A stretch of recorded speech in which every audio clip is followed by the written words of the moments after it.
Thank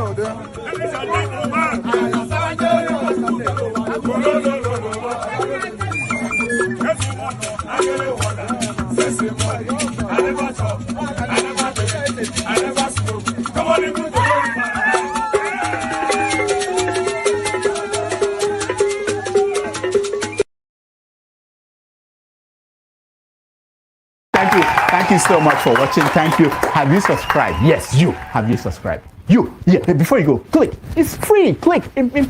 Just that's it. Have you subscribed? You're laughing. Have you subscribed? Have you subscribed? Thank you. Thank you. Thank you. Hey, madam. Thank you so much. I can see you. I can see you. We have to get to 100,000 subscribers. This by the end of the year. How are we going to do that if you don't subscribe? Yes, you. Yes, you're about to click off. Why? Have you subscribed? It's free. If you don't, ask your son, ask your daughter how to. Just one click. Thank you. Thank you. I see you. Aha. Thank you very much. Thank you very much. I'll see you tomorrow. In order to enable all of us to enjoy our holidays, a token has been sent to our various accounts by the clerk of the National Assembly.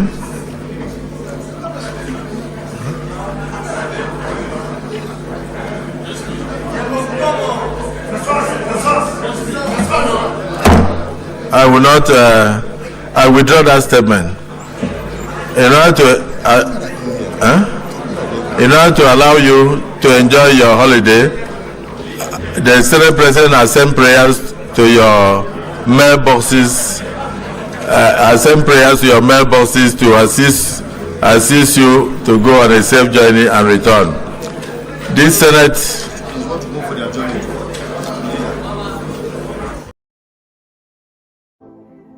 I have nothing new to say. People are hungry. Let them die. It's their fault. Yeah, I'm supporting Tinubu 100%. You're supporting Tinubu? 100% to deal with Nigerians. Jeez. People like you. So that when next election comes, I will now see whether when people bring money, you will vote for them or you will do your conscience.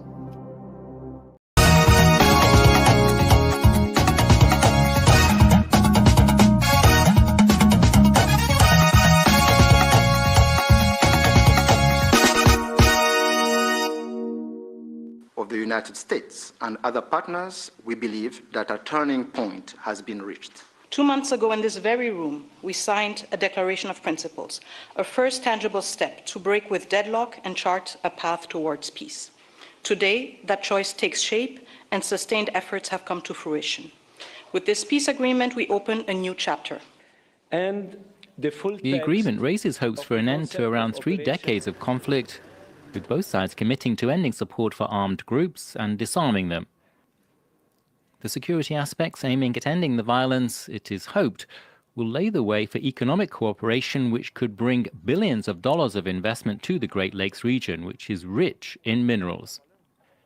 The US President Donald Trump wants access to them. With Rwanda and the Congo. He has trumpeted the diplomacy that led to the deal and complained that he has not received a Nobel Peace Prize. And that subject came up as he met the 2 delegations in the Oval Office. Thinking to nominate you as a Nobel Prize Peace because he said you deserve, you have been working to bring peace. Today, the violence and destruction comes to an end, and the entire region begins a new chapter of hope and opportunity, harmony, prosperity, and peace. One of the major questions now is whether the agreement and other efforts parallel to it will steer the way to that. Analysts agree the deal is significant, but don't believe it will quickly end the fighting that has killed and displaced millions of people.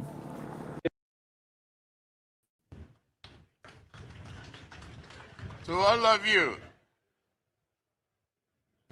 Alex was my very good neighbor and went to the same school with me in Chicago.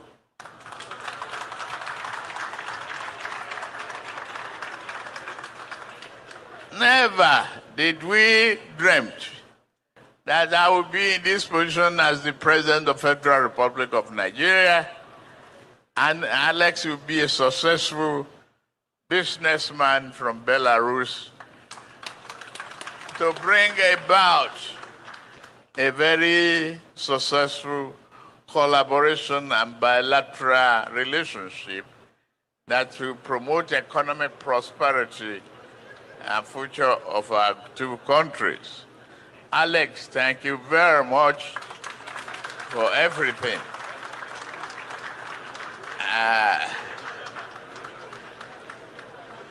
I believe our university will be very, very proud that we are doing this here today.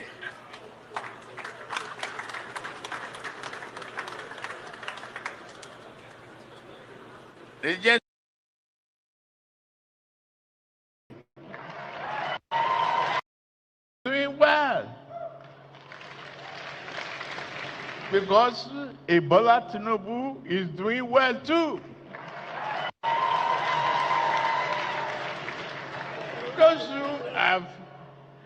Those who have triggered the alley politics and the perdition of coalition, suddenly, just don't pay them any attention.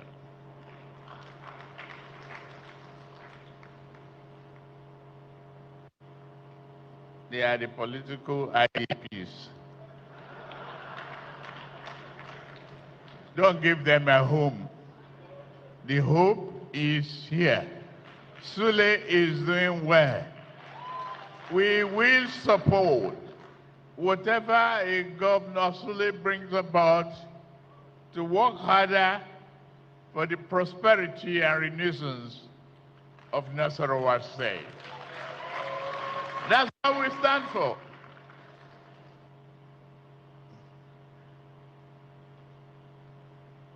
I'm not geared for what they try to pull on me, only political campaign. But who is a politician who will keep quiet when the gangsterism are forming a coalition to unseat themselves?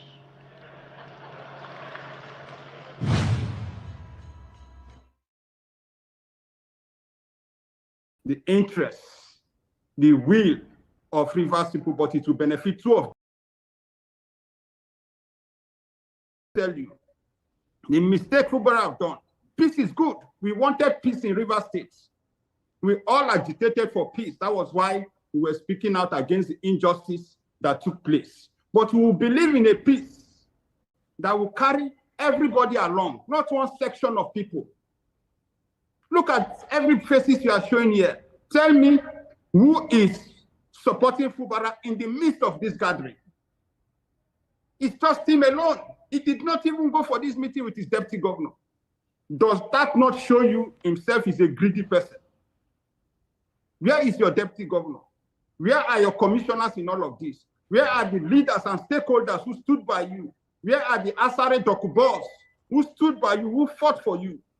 Where are the Peter Otilis, the Secondus? Where are they? The Abieseki boss, the Austin Paras. These are leaders of Rivers. These are people who fought Wike standstill in Rivers. But when their crisis started, they did not go, from our own investigation and information, they did not go to Sim to support him. Sim went to this group of persons to say, please come and support me. But today, when he was negotiating his peace deal, Sim never consulted anybody within his political family, within his political group, within the people of Rivers State. So that is why he went alone. But look at Wike. Wike went there with his lawmakers. He went there with leaders from his group. So which means Wike took everybody along. As unlawful and illegal. The court from Kenya to Nigeria in June for June the 27th, 2025. We begin in Nairobi, where a high court has declared the detention and transfer of the leader of the indigenous people of Biafra, IPOB, Nnamdi Kanu, from Kenya to Nigeria in June 2021 as unlawful and illegal. The court also awarded compensatory damages of 10 million Kenyan shillings against the Kenyan government for gross violations of Kanu's fundamental rights. Meanwhile, the end is now in sight over the political crisis in Rivers as the FCT minister, Nyesom Wike, says he and the suspended governor of the state, Wike-Fubara, have agreed to work together. Wike spoke after a meeting with Fubara, President Bola Tinubu, and suspended members of the Rivers Assembly and said they have settled their differences. President Muhammadu Buhari, who will be visiting to inaugurate projects executed by Governor Yahaya Bello. The government has urged the people of Kogi State to come out en masse to receive the president and display their hospitality.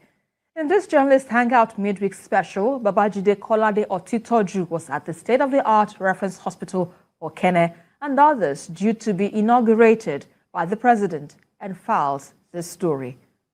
Science of protecting and improving the health of the people in their communities by detecting, preventing, and responding to infectious diseases, among others. The Bello administration in Kogi State in the last few years has underlined its determination to provide quality health care for the people of the state by renovating or building new specialist hospitals across the state, including the Prince Abubakar Audu University Teaching Hospital, Ayingba, the Specialist Hospital in Lokoja, GYB Specialist Hospital, Isolu, GYB Specialist Hospital, Egain, General Hospital, Ida, and the Specialist Hospital, Tego.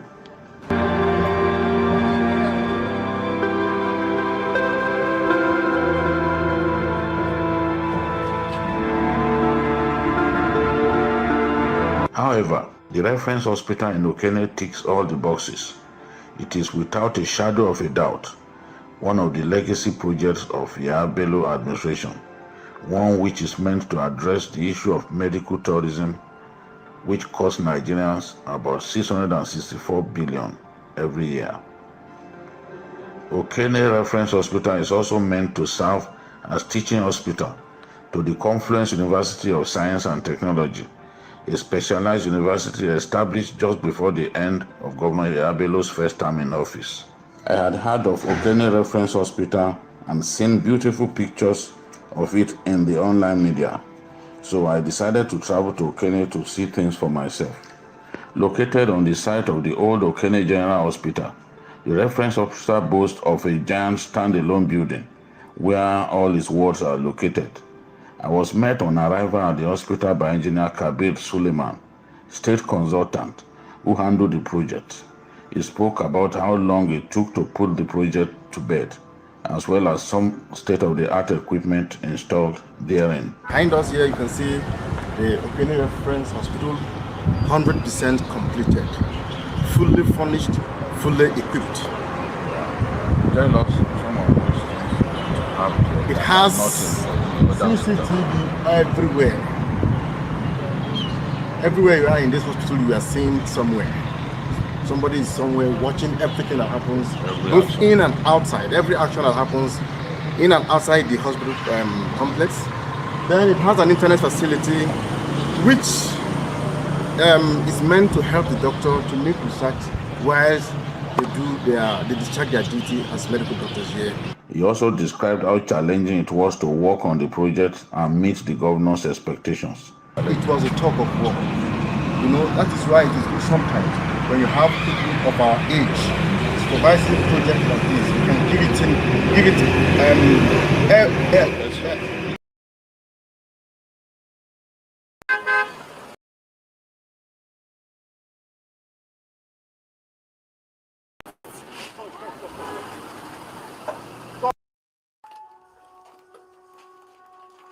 have peacefully going to court, no quarrel, no issues.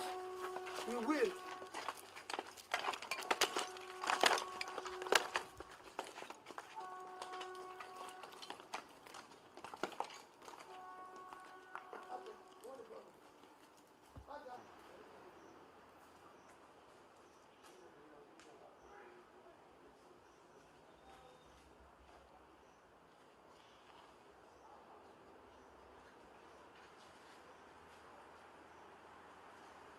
All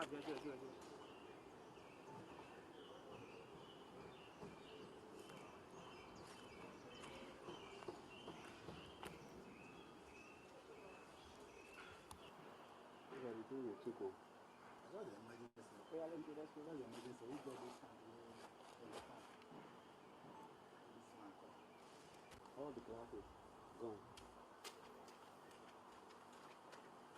All glasses.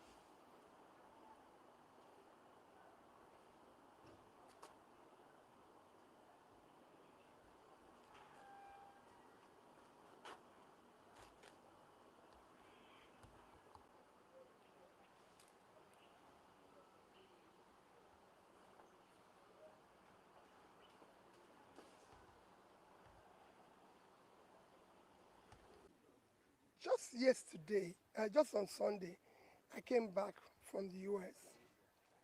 And my younger brother told me that the agency wants to see me. And I saw him yesterday on my way to Abuja. He said to me that the land, the company land, Nest Food Limited, the land they own for over 10 years, probably over 15 years, belonging to them, that some people just jumped into it and said they are the owner, that they have cut injunction, and that they are about to start demolishing it. I said, okay, you go to court. And they won't demolish it without having proper documentation and everything. But yesterday evening, he called me. He said they've removed the roof. They brought 3 tractors or 2,000, they're demolishing everybody as fast as they can. And I said, no. I'll leave Abuja this morning. Let me go there personally. He said all efforts for them to enter there, they've been refused even entry. And they've chased out the people who are living there. So there's nothing they can do. That's how I came from Abuja. We first fly this morning from Abuja, drove to this place, asked the people who authorized it to demolish. They said I've cut injunction that the owner gave them. I said, who is the owner? They said they don't know the owner. They just gave them this. I said, who is the owner? They said they don't know the owner. Can I see the court injunction and see who the owner, the person who is now claiming is sued? They gave me the court injunction. The court injunction explicitly said, unknown person. How can you sue an unknown person and say the land belongs to you? A land with property. And within yesterday and today, you demolished the property. Look at it. They've removed the roof, they removed everything. Okay, give me your proper documentation, demolition orders, because even if you want to demolish a house, you go to the state, they give you order to demolish, give you appropriate documentation, bring safety people and them, so that we know we're doing what is. None. It's only while I'm here now that some people came and said they are from Lagos State, their safety order, and they say, what kind of a country is this? How did you descend to this level of rascality? How can you sue an unknown person, enter somebody's land and everything? I've been here for 4 hours. I've not seen one person who comes and say, I'm the owner. 3 people or 2 or 3 people have appeared. Are you the owner? No, I'm not. But I'm acting on behalf. I say, so who is the owner? No name. They've not called the name. I say, but you know my name. I'm Peter Obi. I want to know the next person so I can even approach him and say, please, this land belongs to a company that my brother is a majority shareholder. The country can't go on like this. We're looking for foreign investors. We're looking for investors. But look at how local investors are being treated. Is that how a country can thrive? This level of lawlessness, this level of rascality. So he's a senior advocate. He knows what is happening. What he's saying is a simple thing. The documents of this property is well documented and everything. And that is why it is important that the owner appears and bring his own documents for verification. All we are saying is you laying claim to something. The court case, when they sued an unknown person, a property like this cannot be owned by an unknown person, fenced. It's owned by a company. And that company, this is their lawyer. I'm only... Sorry. Wait, sir. Let me move the mic, sir.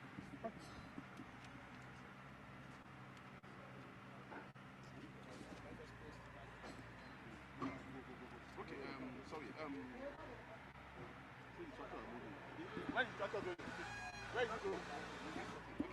Okay, can we speak with you, sir? Yes, you can. I don't know, you say you are loyal to the... Yes, I am. Yes, yes. I don't know. Can you give us a perspective here? Because I don't know. We all came here and saw that.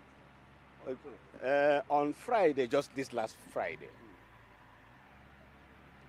we were called upon that some people came here to levy execution on Friday. We never knew about the pendency of any suit at all. Nothing, nobody knew. The suit was filed against persons unknown. Unknown persons was the defendant in the case. What we did was to say, let us quickly rush to the registry to see the process filed, the process they relied upon to come to this place. We now got it only to discover that they came by way of what they call originating summons. And they were even claiming possession, not title, not ownership of the property. Possession. The originating summons is that it's not an issue that ought to be controversial or contested. And they were just claiming possession. Possession means they want to take over. But there was no claim for, I am the owner, that is title. It wasn't there. We made copies of all those processes and walked all through Friday. On Monday, we filed our application, which was yesterday. We filed a motion, one, for joinder. Let us be joined in the case, as parties in the case. And we attached an affidavit where we annexed copies of material documents showing that we truly own the house. We attached the deed of assignment, we attached the CO4, we attached every document to show that we genuinely own the house. We also filed a separate application seeking to set aside that order of the court, because the order was obtained without the court knowing that other persons own it. They just sued unknown persons. And I can assure you that if you go through the attached evidence of service, but I can assure if you go through, you see that what they normally do is that they go behind there now, paste the court process, snap it, remove it, and go back to the court to file as evidence that they have effected service. We attacked all those things in our application seeking to set aside that judgment. We also filed an application setting aside further execution, which is what they're doing. Staying further execution, which is what they're doing. We also have a leg on injunction pending the hearing of the suit. We also have a prayer where we are saying, my Lord, convert this case to pleadings so that everybody will file their own side of the story. And the court will take a plenary session and hear us out. That is where we are. We are about to serve, we have not served them, truly, but they are in the registry coming to serve them. But I expect that as a lawyer, if you know, like I did disclose to the man who came as their lawyer, that there is a pending application of this nature, which applications are of grievous nature. I think the proper thing to do, the circumstances, would have been to await the hearing of that application. Then let the court rule on it one way or the other. That is where I expect my colleagues to take it to and say, oh, since they have come, since, although he's entitled to say he has not been served, but I'm also entitled to assume that having spoken to him, I'm a senior advocate of Nigeria. If I tell him that this is what is going on, he can wait. He should also indulge me, because I will do that and wait. You are not running anywhere. It is the house. A house will not run. A house will not run to anywhere. Are you getting my point? Because the houses are fixed. I mean, the houses are fixed to the land. You can't carry the land down. You can't carry anything anywhere. So what you do in the circumstance would have been simply to take time, wait for the process, take it, react to it, and show that you have a superior title. And then we'll take it from there. Thank you.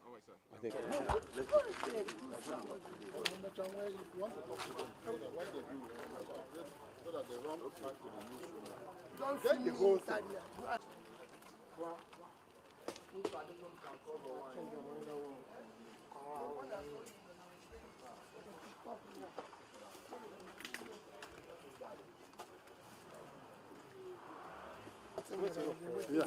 Wait, sir. I will get it from this guy. Oh, okay. My phone is already gone. So we're going to court. Once you push on notice, every other thing stops. We're not in court. Clearly, so if you're a non-person, you have appeared. Business Foods, they went to court against a non-person. The non-person have appeared with his documents, and he has documents to back it up. Thank you. That's what we're doing.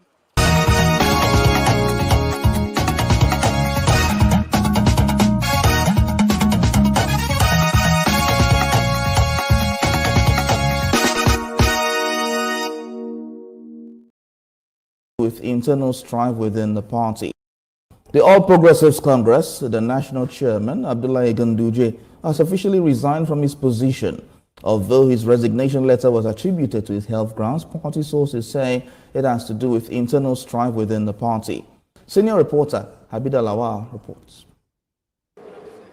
The political development was unexpected as no one had a clue, considering the fact that Abdullahi Ganduje is a core loyalist of President Bola Tinubu. However, those familiar with the gale of defection by opposition politicians into the ranks of the APC believe his resignation may not be unconnected with the need to reposition the party ahead of the 2027 general election. The resignation follows weeks of speculation about his leadership and growing dissatisfaction over the party's direction.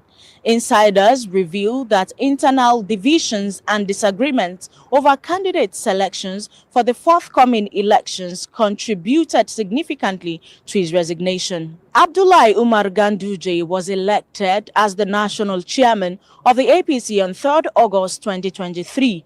Prior to his election, Mr. Ganduje served as the governor of Kano State from 2015 to 2023. Abdullahi Ganduje's resignation is expected to either revitalize the party or plunge it into deeper uncertainty, as the North Central Bloc are already eyeing the position following the exit of the former APC chairman Abdullahi Adamu without completing his tenure. For now, the APC is yet to release an official confirmation. This loud silence has created room for speculations, political calculation, and permutation. Whoever emerges as the next chairman will need to adopt a strategy to manage the internal discord and ensure effective party administration that will enhance inclusion. Habida Lawal, TVC News, Abuja.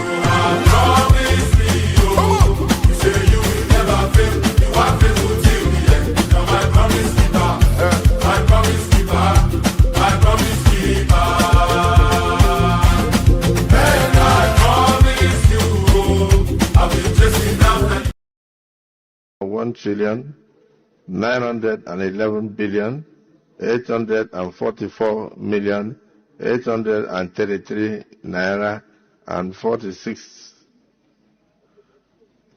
I'll take that again.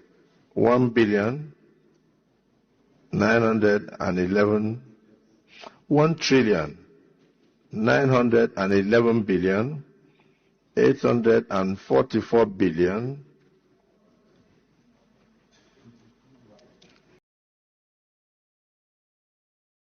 Thank you so much for watching. Thank you. Have you subscribed? Yes, you. Have you subscribed? You. Yeah, before you go, click. It's free. Click. Just that's it. Have you subscribed? You are laughing. Have you subscribed? Have you subscribed? Thank you. Thank you. Thank you. Hey, madam. Thank you so much. I can see you. I can see you. We have to get to 100,000 subscribers. This by the end of the year. How are we going to do that if you don't subscribe? Yes, you. Yes, you're about to click off. Why? Have you subscribed? It's free. If you don't, ask your son, ask your daughter how to. Just one click. Thank you. Thank you. I see you. Aha. Thank you very much. Thank you very much. I'll see you tomorrow.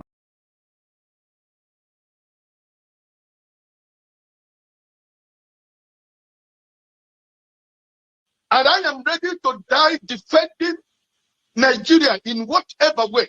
When it is God's time for us to go, it is and you not took my going time to to be God. You are ready to defend Nigeria. I gave you my time. No, I'm coming. I'm coming. Alexi, hold on. You already started. What I'm saying, defending Nigerians is this. I gave him my time and he's using it to defend Nigeria. No, sorry. I'm sorry. Alexi.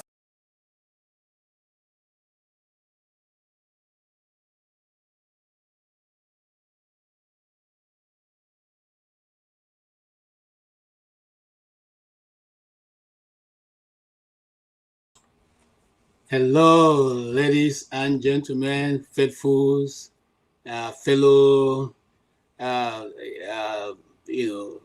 members of Dr. Damage's show. You're welcome to another special day in the life of this broadcast. My name is KJ, and I'm sitting in on behalf of Dr. Rudolph, who is unavoidably absent today. But I promise you it's going to be a very interesting edition that we will all remember. Like I always say on this channel, your views are welcome. We are not looking for academic researchers. We're not looking for experts. If we are looking for experts, we know where to go to. We are looking for the views of you, the ordinary person, the person who do not have ordinarily access to the media to express yourself. We are looking for people's ideas that have not been tried before, because the world itself revolves around ideas. And the fresher the idea is, the better the society evolves. And that's why great countries like America will continuously be great, because they tap into those novel ideas that are coming from ordinary people. Everyday people. They are tapping into the resources of the younger generation, and they are making, their country continuously to be renewed with ideas that will indeed move their country forward. And so we on this channel, our intention is to continuously to canvas for these fresh ideas, fresh thoughts, fresh innovations, new frontiers on how to go about being able to resolve the quagmire we find ourselves in Africa and indeed in Nigeria. It would be a shame indeed that the biggest black nation, they place the convergence of the black skin on earth, is unable to govern itself. And sometimes it's a bit, it doesn't allow you to take a global stage and be able to make yourself heard. And, indeed show that we are the greatest of all. Having said that, you are welcome. And like you may have seen, we started playing some of the videos that we're going to discuss today. And we have a lot on our plates. And we are going to look at an update coming from Kenya at the issue of Nnamdi Kanu. And I'm just going to bring people right in so that we all can start this discussion as soon as possible. The Nnamdi Kanu's issue, we'll touch on that. The issue with the court in Kenya. The coalition members of the IDPs, okay, the people now that Tinubu refers as IDPs, who are the other members of other different groups who are coming together to find a way to dislodge the APC. Tinubu describes them as APC. Whether you agree with that or not, that's where Nigeria is. Of course, in the same vein, we know that there is a discussion going on with between America and Iran. They say it's a secret discussion. I don't know if it's secret, because what 1 or 2 persons have heard no longer remains a secret. So secret as it may be, it is already making the rounds in the news. And we're also going to touch on Wike-Fubara. I told you people earlier on here that those days when we used to say we'll be cowboys, you understand what I'm saying? People like Wike-Fubara, I don't follow them to go and fight, because following them is just a waste of your time. I said it here. They betray you before you even know it. So going to join fight with people like that, leading the charge, doesn't always bring a good result. You will be left in the rain. And consequently, the previous people have been left in the rain with his settlement, with his godfather, and all the people that have followed him to that discussion. Of course, Ganduje, we knew it was just going to be a question of time, and he'll be edged out because of different political permutation. One of which is that he does not want, Tinubu is not looking forward to using him to run when 2027 comes. There are 3 factors or 3 candidates they are looking at right now. But of course, this has always been the game point. They use that VP to cause a lot of havoc in the system. So right now, the former Speaker of the House of Assembly, or the National Assembly, have been given that option. He may be the one running with Tinubu. Of course, apart from him, your dear Minister of Works is also in the line of, being chosen as one of those to run with them. Aside that, before now, Amechi was in the line, but Amechi has now shifted. So Amechi is not in the view of APC. The other person in the view, what you call the bull's target, the bull's eye, is also the governor of Benue State. Why is the governor of Benue State in the picture? Just in case you decide to say we're no longer interested in going with the Muslim ticket, you will find comfort in having the governor of Benue State run as the vice president. So these are the permutations that people are looking at, and also other political development in the country we'll look at. Rwanda has been able again to bring some form of closure or peace to the neighboring countries. Rwanda and the DRC signed a peace deal with President Trump, and we also played you a video, and we can also look into that if time permits. If not, we'll take that on our second segment of this show. But as it is right now, everything seems to be working very well for that signature that has been conducted in the White House. I think the atmosphere was peaceful. I'm praying that it comes out to be what will move Congo and Rwanda forward. Not because it is the best, but because that's only what we can get for now. I seem to be distracted by one fly. I don't know where it came from, All right. Yes, we also heard about the EFCC, who decided to tell, I'm beginning to like some of the things they do in Nigeria. Last week, the Totif, who I have so much respect for, he's a professor, by the way. So it's not whether you look at him from the traditional point of view or look at him from the Western education. He has all what it takes. Told the president to his face, please take your rubbish back to Abuja. Don't come and tell us here that this is Fulani headers farmers clash. Nothing like that.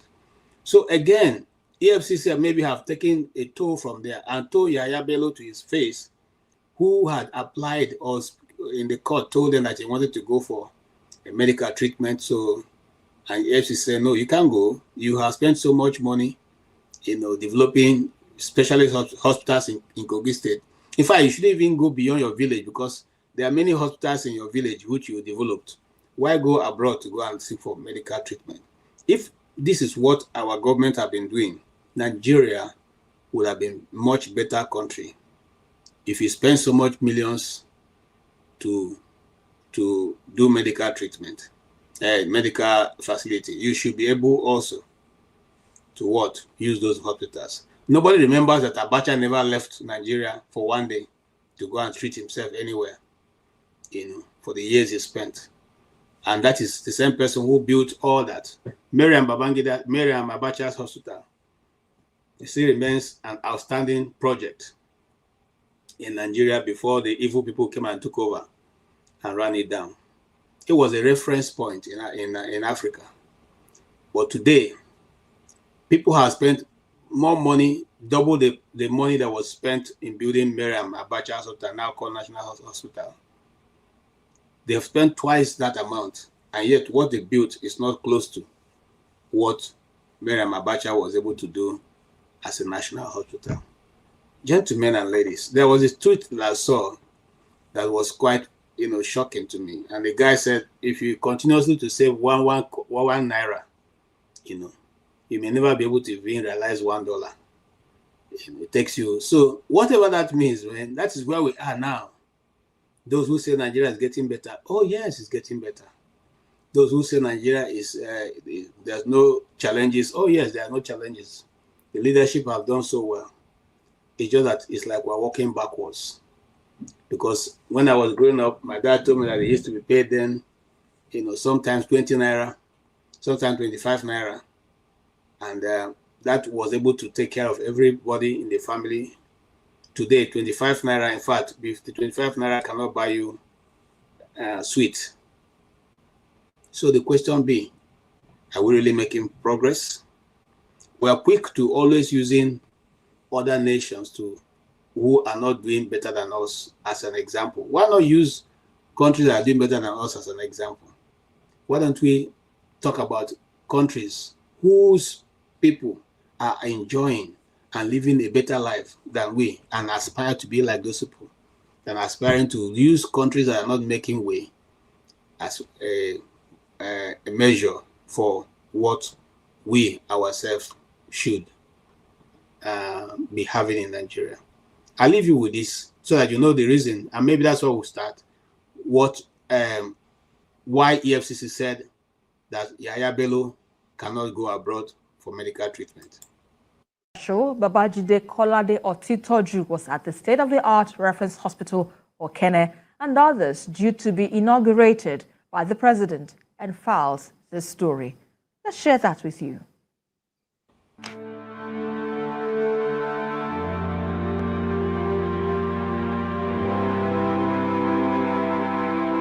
Health, they say, is wealth. Solid public health base is one of the key signs of good governance.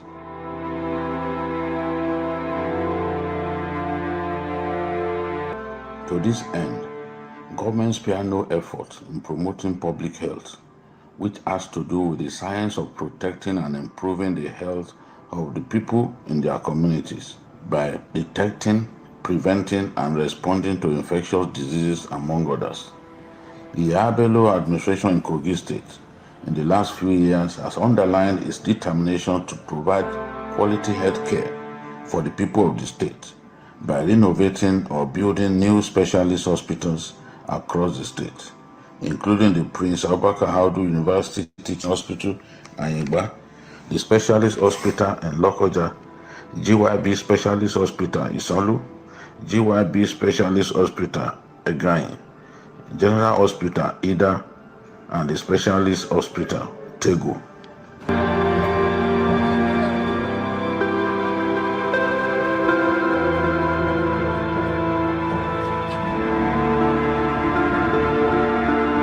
However, the reference hospital in Okene ticks all the boxes.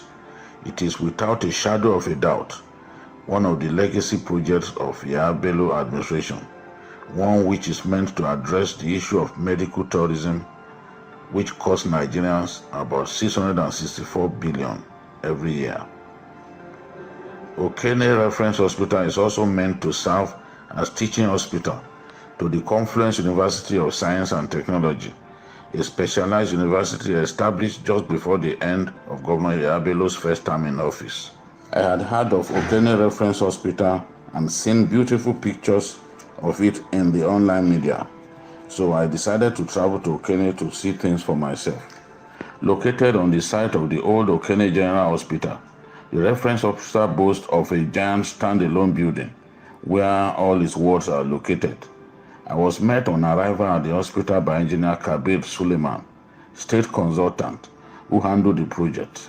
He spoke about how long it took to put the project to bed, as well as some state-of-the-art equipment installed therein. Behind us here, you can see the Okene Reference Hospital, 100% completed, fully furnished, fully equipped. Tell us some of those things. It has CCTV everywhere. Everywhere you are in this hospital, you are seeing somewhere. Somebody is somewhere watching everything that happens, both in and outside. Every action that happens in and outside the hospital complex. Then it has an internet facility, which... Yeah, so we have a specialist hospital, and one of the things that you are using as a reference point is the fact that it has a CCTV. A CCTV. Hey, the brothers with far. So what has a CCTV that is less than $5? Some CCTVs are. What is the special thing that the fact that the hospital has a CCTV everywhere? That's a hospital. You're not talking about the equipment. You're not talking about the machinery. You're not talking about the specialist function that it can perform. You as a consultant is happy to advertise that it has a CCTV everywhere. And wherever you are in the hospital, you can be seen. What a shame. That is what we have built. That's the kind of country we have right now. You know. It's meant to help the doctor to make research whilst they discharge their duty as medical doctors here. He also described how challenging it was to work on the project and meet the governor's expectations. It was a tug of war. You know, that is why it is good sometimes when you have people of our age supervising a project like this, you can give it everything we have. Inside the building, the State Commissioner for Health, Dr. Zachary Usman, was waiting to show me around the inner recesses of the hospital, beginning with the dialysis unit. So the dialysis, consumes a lot of water, and it's not just water, but water that has large molecules and ions separated. So there's what we call this a technology known as reverse osmosis that treats that water specially for the machine.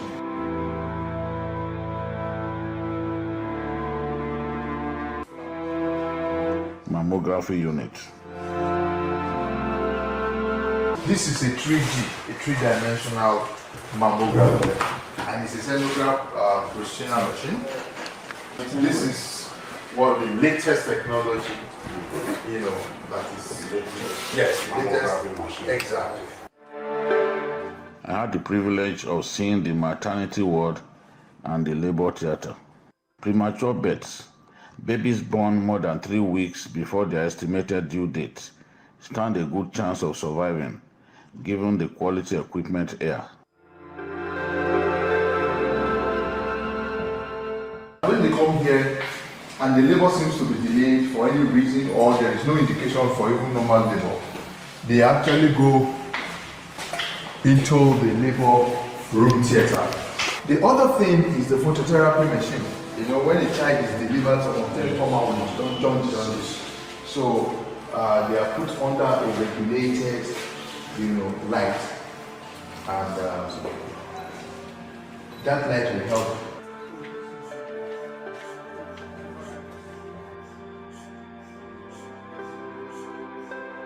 This is second in the world, first in Africa.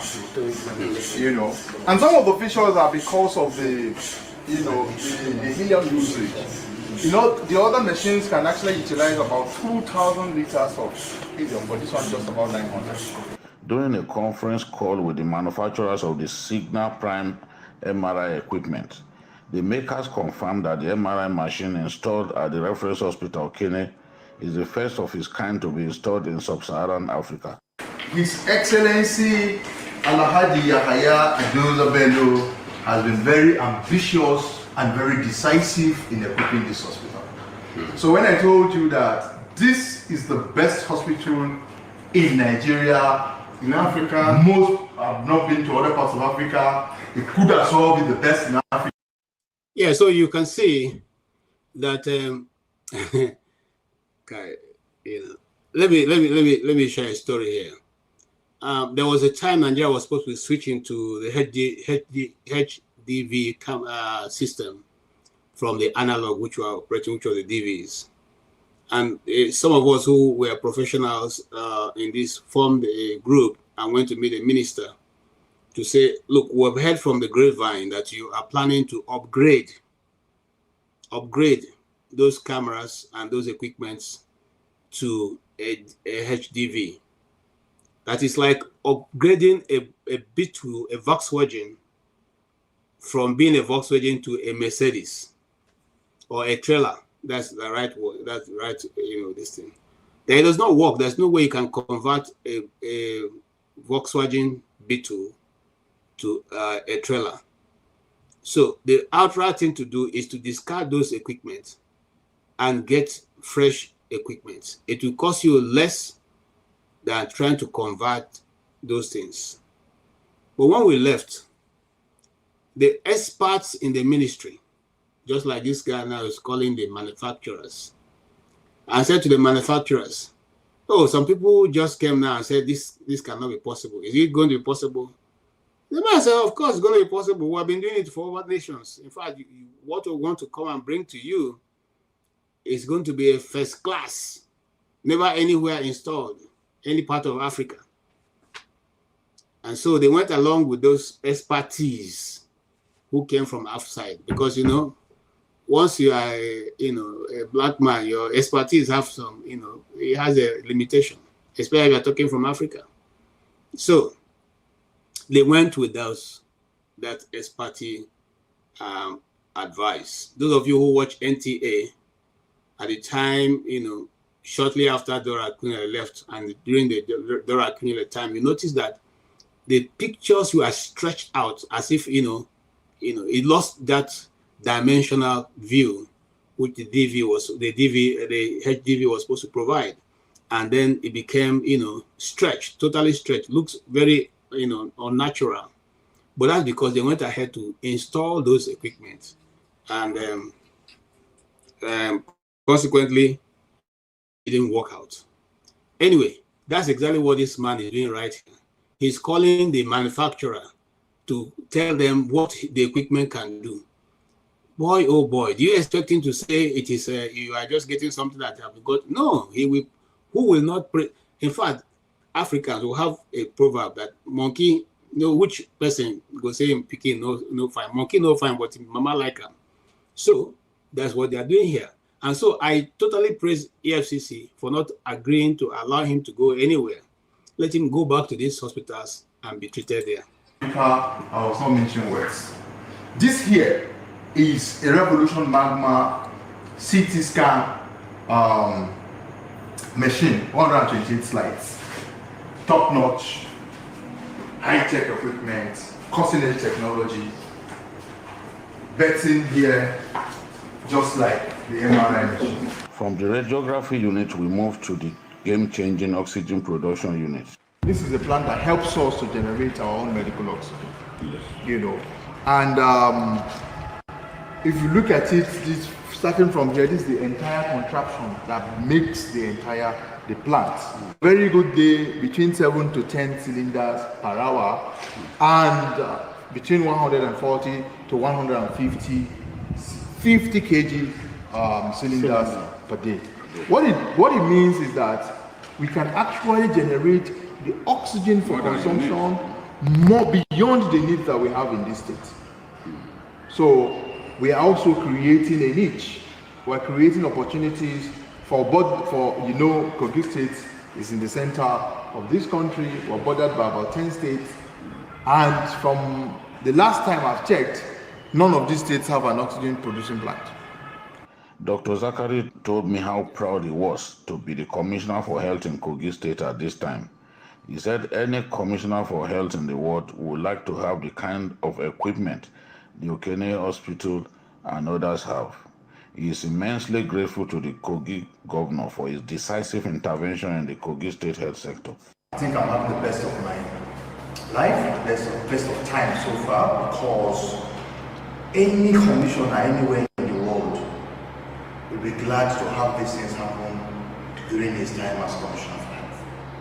And I am excited, at the prospect of what this portends for our country, Nigeria.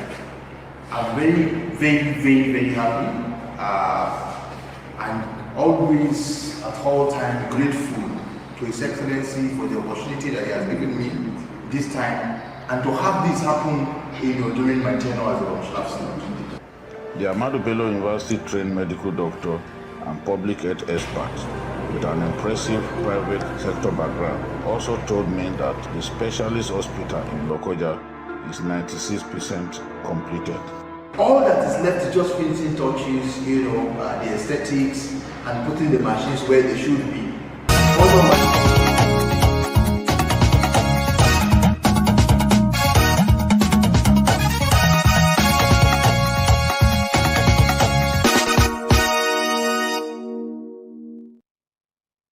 All right.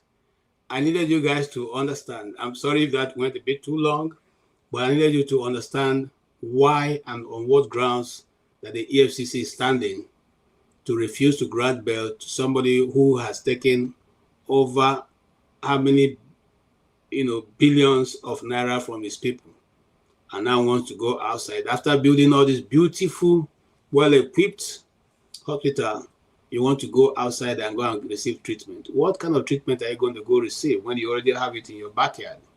So I hope that they hold on to that argument.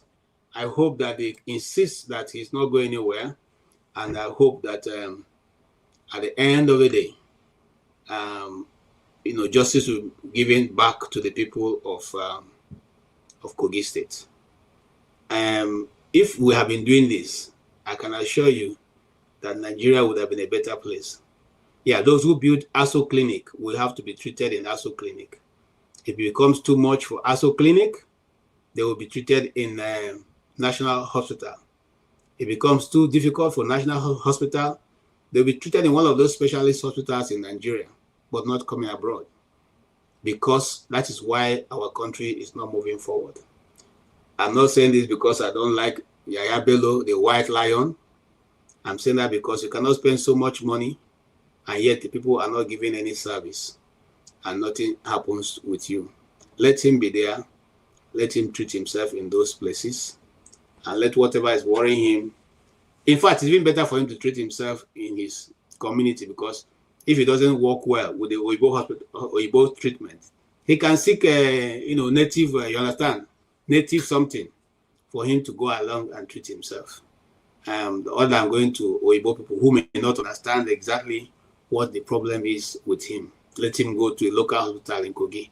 Yes, specialist hospital with well-equipped hospital. That even that one of the equipment it was manufactured exactly for Kogi State. It was not manufactured for any other place, So I like that. It's one of those things. Well, like I said, it's going to be just touching on some of these issues, and then we will move very fast to what we are going to be discussing today.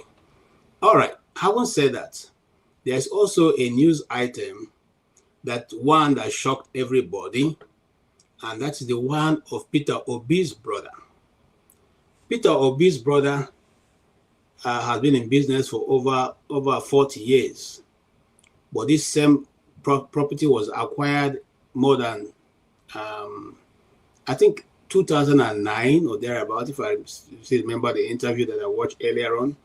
And they didn't move to that place until much later. But they have every necessary paper for it.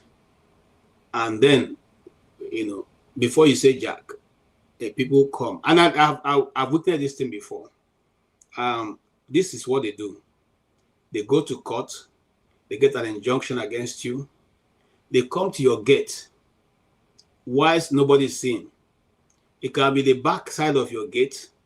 It can be the front side of your gate. It can even be the wall of your gate. They paste their paper there, and then they take a shot of it, and then they remove it, and they leave. So unknown to you, they go back to court and say that they have published this. They say that they have published it and that they could not serve you, but they served you, putting it on your gate or on your wall.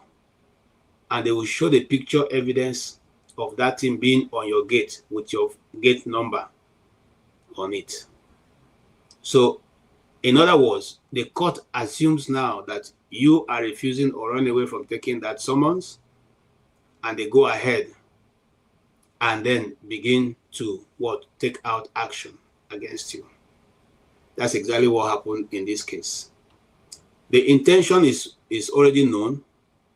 They want to make sure that people are not able, that the owners are not able to see that.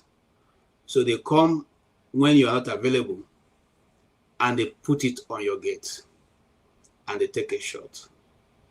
Now, it is unfortunate that this is happening in our own time, in our country. Remember, this is happening in Lagos. Lagos, without any fear of being exaggerating, Lagos is one of the most developed cities in Nigeria. It's more developed than any other place. You have more people who probably know how to read and write than any other city that we know so far. And yet we can have this kind of kangaroo behavior. Remember that some of these building demolitions, not because it's some people want to bring the ethnic coloration to it. No, Nigeria is already suffering from massive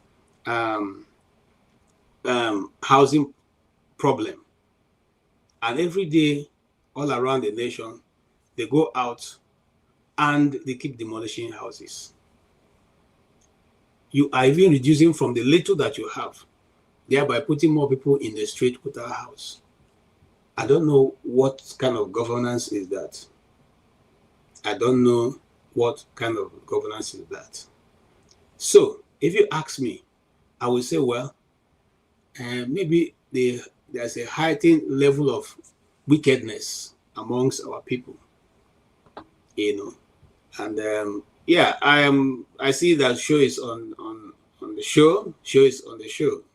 So let us bring Show in. Maybe coming from Lagos, part of the country, he may have a more understanding of what's going on. Show, welcome to the show. Thank you, KJ, and well done for hosting.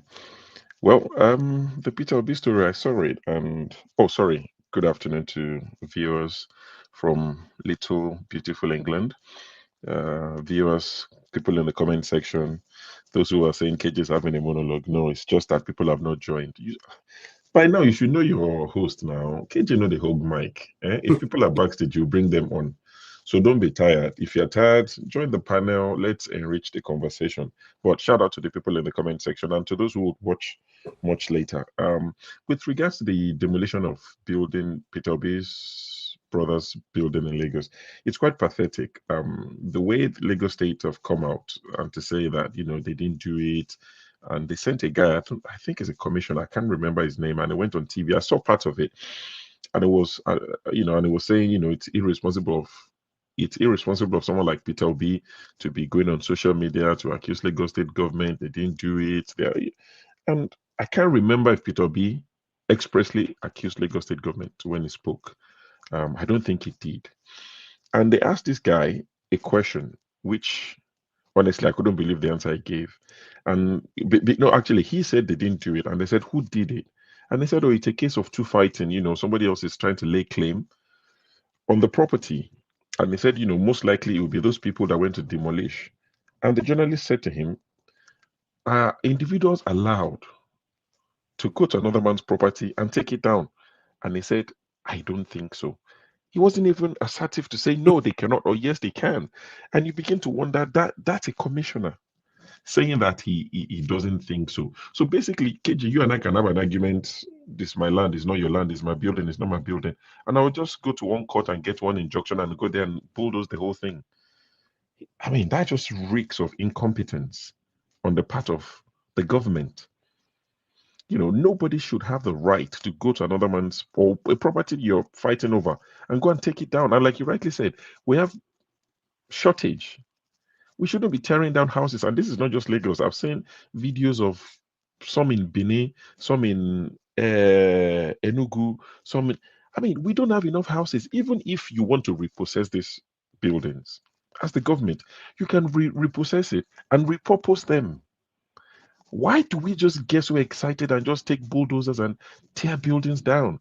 Even some places, I think it's in Delta State or Edo State, they gave a law when they said, where they said anybody who is linked to any form of terrorism, you know, kidnapping, you just in Anambra, I think it's happening in one of the South states as well. I think it's Delta or Edo. You just take down the building. For me, it's even you're getting rid of potential evidence.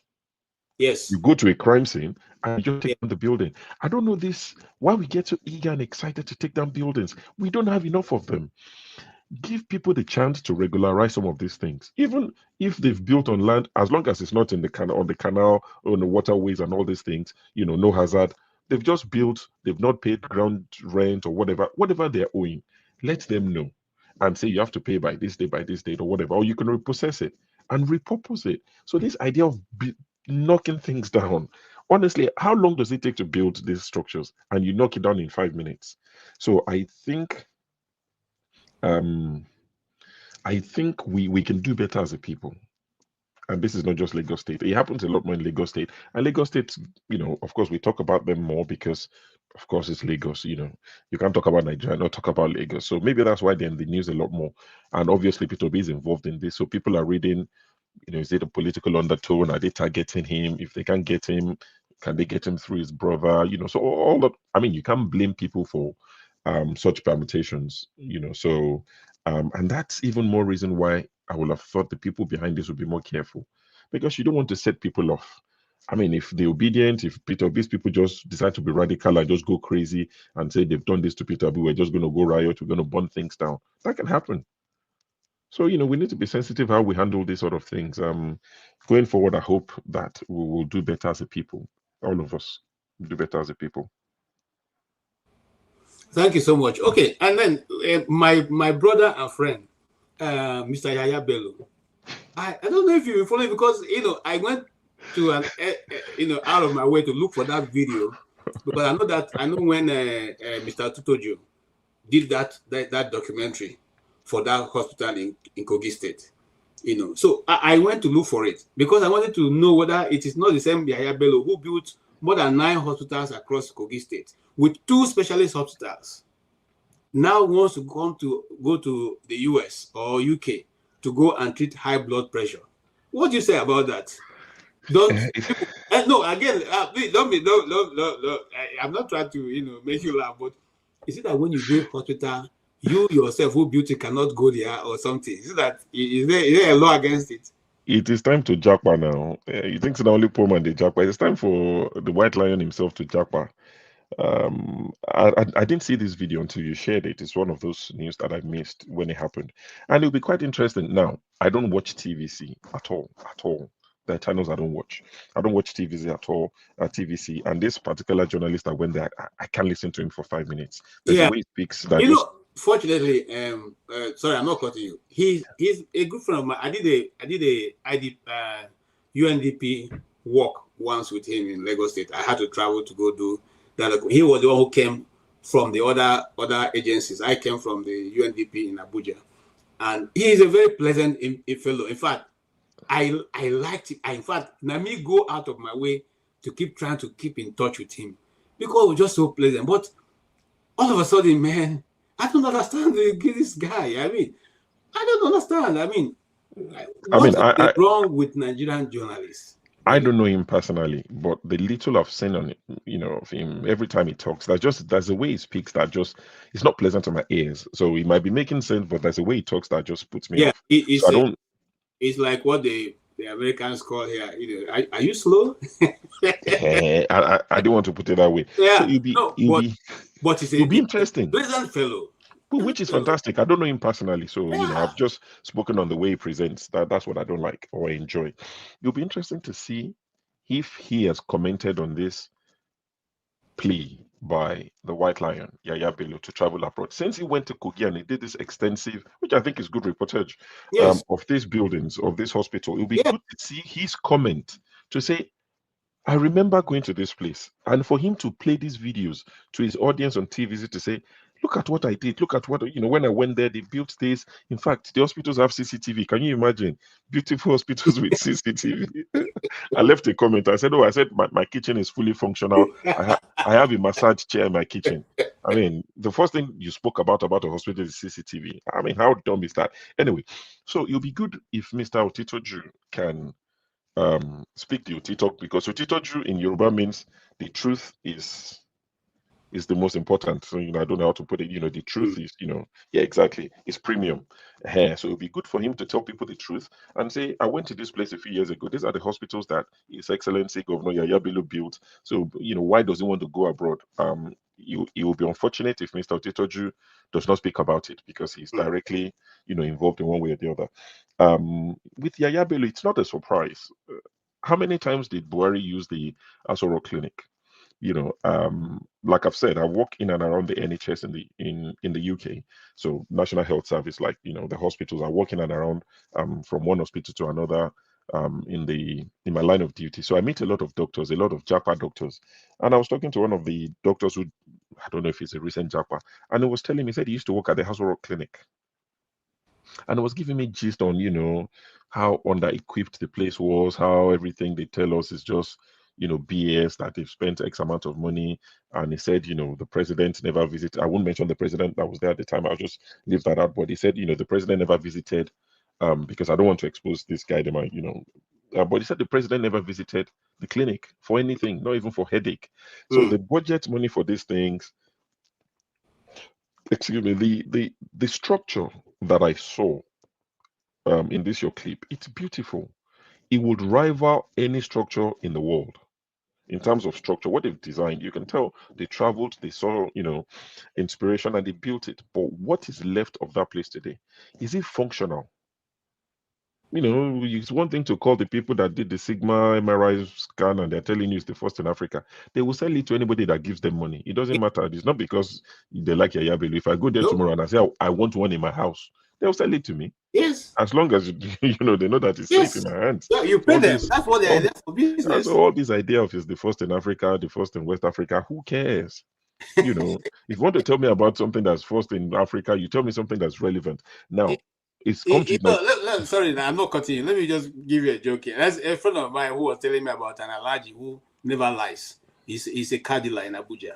So when he gets his new supply, and the best of them, before he leaves that morning, he would meet his wife and speak in Hausa. Madam, how much you think this car is? The wife, being a wife now, of course, look at it and say, Alhaji, I will give you 5 million. You say, 5 million? Okay. Then when he goes to the office, if you come to buy, he will tell you, Wallahi, sure. Even somebody just priced this car now 5 million. And he wasn't lying. Of course, he's not lying. He wasn't lying. You know? So this is what we are seeing in Nigeria constantly. And you wonder why. The question I wanted to ask you is that how did Abacha manage not to ask any question? I mean, not to leave to go for medical treatment throughout the years he spent in Aso Villa. What was the secret? Oh, Abacha. See, these things are doable. So Abacha knew that he didn't have many friends abroad. And he probably also didn't feel safe in their hands. You know, he was a military man, a good military man at that. A bad president, a bad guy, a bad human being, but he was a good soldier. So they understand the dangers of going to lie down on the table of a foreign doctor. They understood it more than all these ones in Agbada, you know, always flying to France. Buhari's favorite place was London and Germany, and Tinubu's favorite place is France. They just go and lie down, and, you know, these doctors cut them open and patch them up. People like Abacha understood the danger involved in that. That's why you won't see people like the current guy in Burkina Faso. You won't go near an Oyinbo man's doctor. You won't see Gaddafi. Wouldn't have done that. So it is possible to get these hospitals equipped. So Babangida, Abacha will have made sure that they got the best doctors. If they can't find in Nigeria, they will find one they can trust, maybe from Saudi, maybe from the Arab world, to bring them and get, if they don't want to use Nigerian doctors, to treat them. Anything can be done. I mean, Professor Shibajo, while he was vice president, had a surgery, minor surgery, but he brought Nigerian doctors from the US to operate on him in Nigeria. So it's doable. It's just that these current guys, it's because they're in office, so they're not better than you and I. So they're easily, they're easily impressed by I'm going overseas for treatment. It's a statement to them. It's like a big man thing. So they would rather go abroad for treatment. They're excited. They will still, they will tell their people, "Oh, I'm going abroad for overseas for treatment. I'm going overseas. I'm going to Germany. I'm going to this specialist doctor in London to get treated." So they're impressed, like any regular guy. So don't see them as people who are smart or intelligent. They are not as intelligent as a lot of people think they are. Because tell me, why wouldn't you? I mean, I thought if there was something that was going to change their minds about the healthcare in Nigeria, or the lack of it, would be COVID. Remember how many of them died during COVID? Even the former governor of Oyo State died. Buruji Kashamu, that was meant to run, that ran for Ogun State governor as Ruben Abati's principal. Abati was meant to be the VP in 2019. Buruji Kashamu died.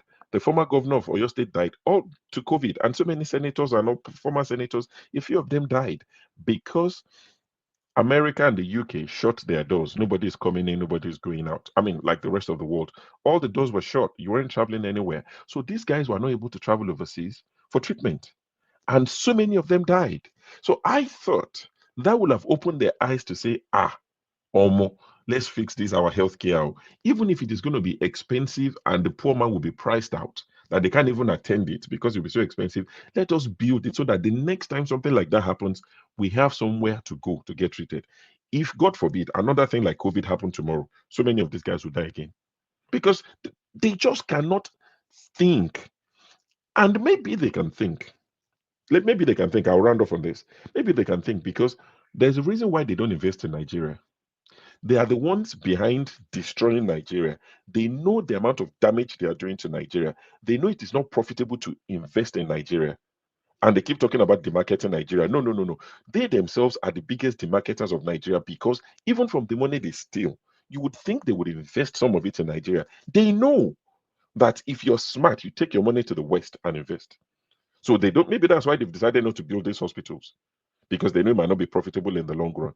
So that's why I'm thinking, I don't know, maybe they're smart and they just think, you know what, I won't put I've seen some of Tinubu supporters. I said it here once before, and the guy countered me in the comment section. I won't mention the name. I was on a platform one time and they were discussing and they said, "Oh, Mr. XYZ, would you invest in Nigeria?" And he said, "Never." He said, "As long as there's opportunity to invest in the West, I won't invest in Nigeria." And this is a big Tinubu supporter who lives in the US. And he said, "I won't invest in Nigeria." Because if you're with your senses, it takes connection to invest in Nigeria. You have to know that that my money is safe. So I don't know for our politicians, but they are some of the craziest people about. A question for you. Sometimes when we come to this channel and people, I would rather like if you have a contrary opinion, rather than just throwing it in, you come and sit down and then tell us why you think you differ for what you are saying. If Nigeria can afford to buy some of the most expensive vehicles in the world. No, our economy does not matter when it comes to the president's car. Our economy does not matter when it comes to building the most expensive VP lodge. Our economy does not matter when it comes to private jets. Our economy does not matter when it comes to all these things. But when it comes to the common man, all the economists, like we can see in the comment section, they come out and they tell you, our economy is this, our economy is that, there will be inflation, how can you pay people this salary? But president wants to buy a jet that can rival, some of the best countries that are doing better than us. Oh, that's fine. Our economy can carry it. Yeah. President wants to buy an Escalade. Oh, why not? Our lawmakers wants to buy cars worth 160 million naira each. Of course, why not? There'll be no outrage. The minute you say, give our people free paracetamol, don't you understand economics? Didn't you study? Can't you reason? Are you slow? Are you stupid?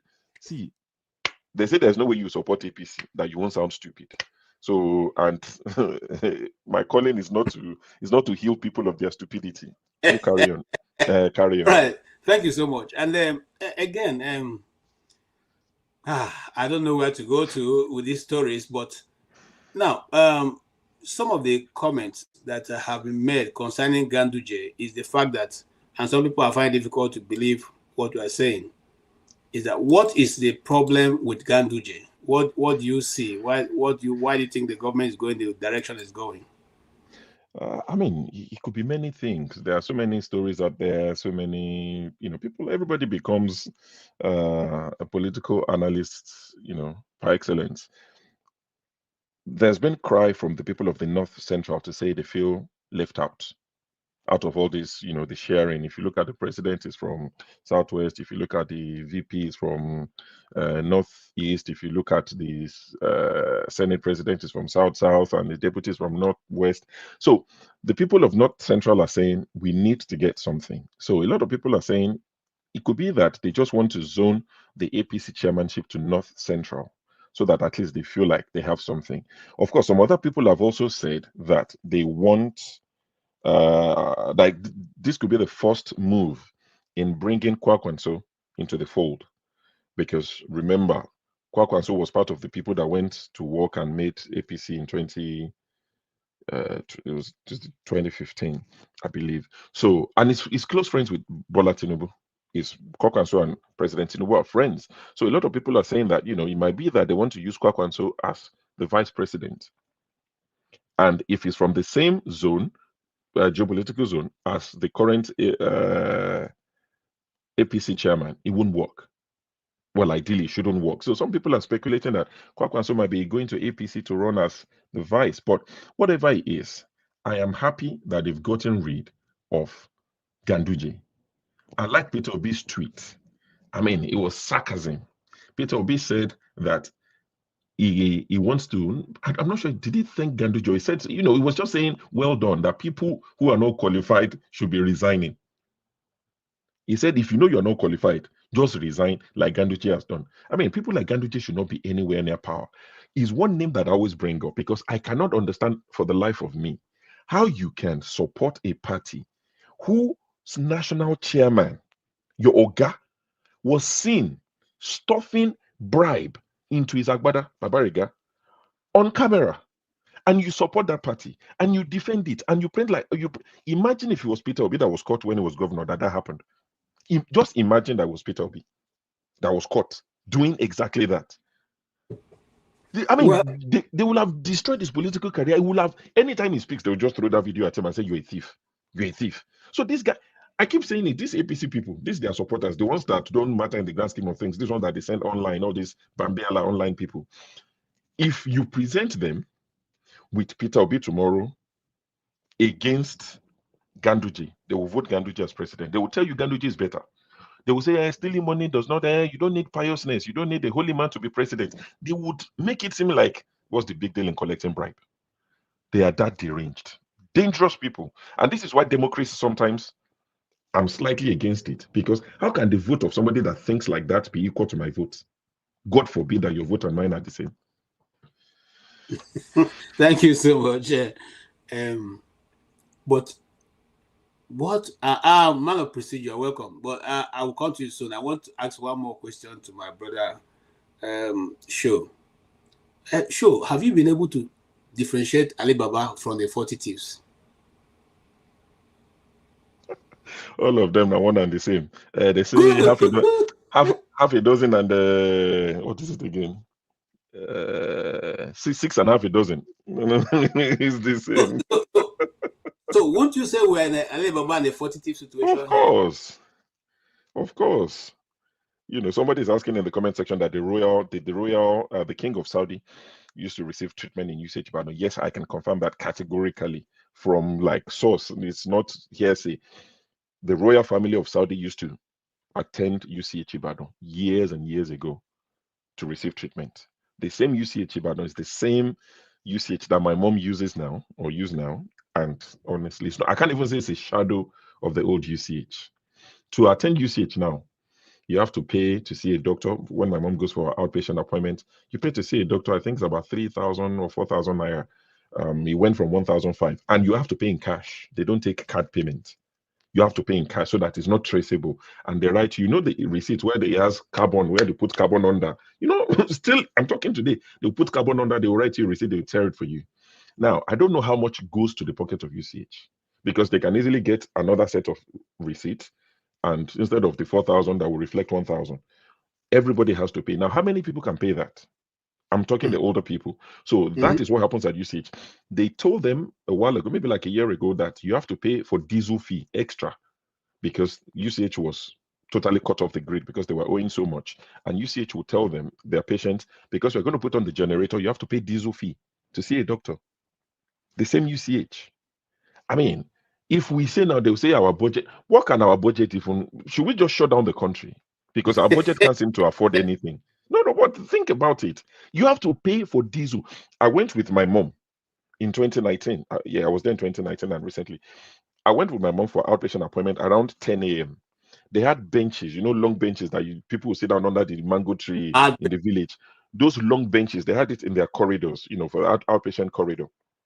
And because it was so dark, and I didn't know, so everybody was using their phone as torchlight, flashlight. I didn't know. I was just walking. I thought I could see it. I bashed my shin into one of those benches because they are low. I couldn't see it. Yes. Like, I was in so much pain, and I thought, this is UCH. UCH. My mom went there for something else while she was sick. She contracted malaria while she was on admission at UCH. She was there for something else. She contracted malaria. Same UCH. So what's happened over the years? This is not a Tinubu only problem. This is a problem of leadership over the years. So if we talk about Tinubu today, it's because it's the president. Tomorrow, if he becomes Peter Obi and nothing changes, it will be the same thing we'll be doing to Peter Obi. So it's not a Tinubu hate watch. It's just that Tinubu is the current president. Who do you want me to direct it to? I hate it when I come here and people say, you're not discussing solution. Did I tell you I want to run for office? If I had solution to your problem, won't I go and run for office? Did I cause the problem? And they will come and they say, hey, tell us solution, tell us solution. Who am I to give you solution? When you see the people causing problem, you hail them. You don't ask them for solutions. You ask for autograph. You ask for job for your children. You ask for job for your wives. You ask for job for your children. But it's me that you'll be asking solution. Are we all mad? You'll be asking me solution. Hey, you talk about problem all the time. Log off. Close the channel. Go and do something else. Asking me for solution as if I'm the cause of the problem.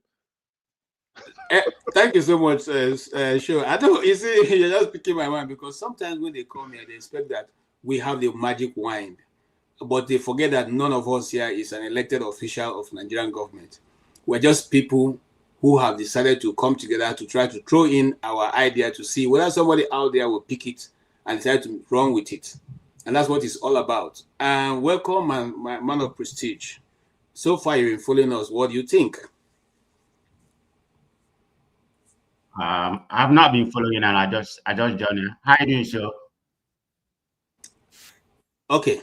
But I mean, I know the topic. I think what we're going to be talking about. Is it about yeah, right now we are organic dollar, whatever, Yes, and one of the people who are, those who support the government is saying that who asked us to say that Ganduje is leaving because Tinubu has changed his mind. Do you have any inclination of why Ganduje is leaving? Are you? Yeah, I mean, it's just my personal opinion, I mean, I believe everybody's opinion, there has been various opinion, circulating around. But if you put two and one together, there's some fact to that, in my own opinion, I think more of political Game of Thrones, if I may use that narrative. That's what's actually going on. What am I trying to say? You all know that Ganduje doesn't get along well with Kwankwaso. You see, Kwankwaso has been very silent recently. I think he had a meeting, some time ago, about 2 weeks with Tinubu, and he's not part of this so-called, collusion. He has not been criticizing Tinubu. He's a very good friend of Tinubu, that notwithstanding. So what I'm thinking is not just me. That has been a lot, like I said. They asked Ganduje to resign, so Kwankwaso will come in. And eventually, from what I'm hearing, Kwankwaso is going to become the vice president. You see, they already nominate, temporary chairman right now. So they might give the chairmanship to the northeast, and Shettima is going to, the way things are going on right now, you know, Shettima may not be the vice president. I don't see that. I think Tinubu is trying to send, you know, change his strategy because he exactly know what's going on about how the North. He probably think that he already captured the South, the Southwest. Southeast is a different thing if Obi doesn't contest, if Obi contest. So he's speaking to the North. You see as much as he can get in the North. Because he's very popular. Let's just call it what it is. If there's a rare vote, Tinubu is probably about 80% underwater. I mean, this is my own opinion, okay? Maybe about 20% of the people, you know, will like him, you know, favor him and something like that. But the other 80% is probably underwater, like I said. So, but anyway, going back to what I think, they're going to bring Kwankwaso as the vice president to replace Shettima. Then give Northeast the chairman. So the main thing, he wants to win Kanu. You know how many votes coming from Kanu. So it might be something like win and lose because they're thinking that Bono State is not that important. I mean, the number from that place is not as big as Kanu. Probably the biggest or Lagos. I don't know which one is bigger, depending on how.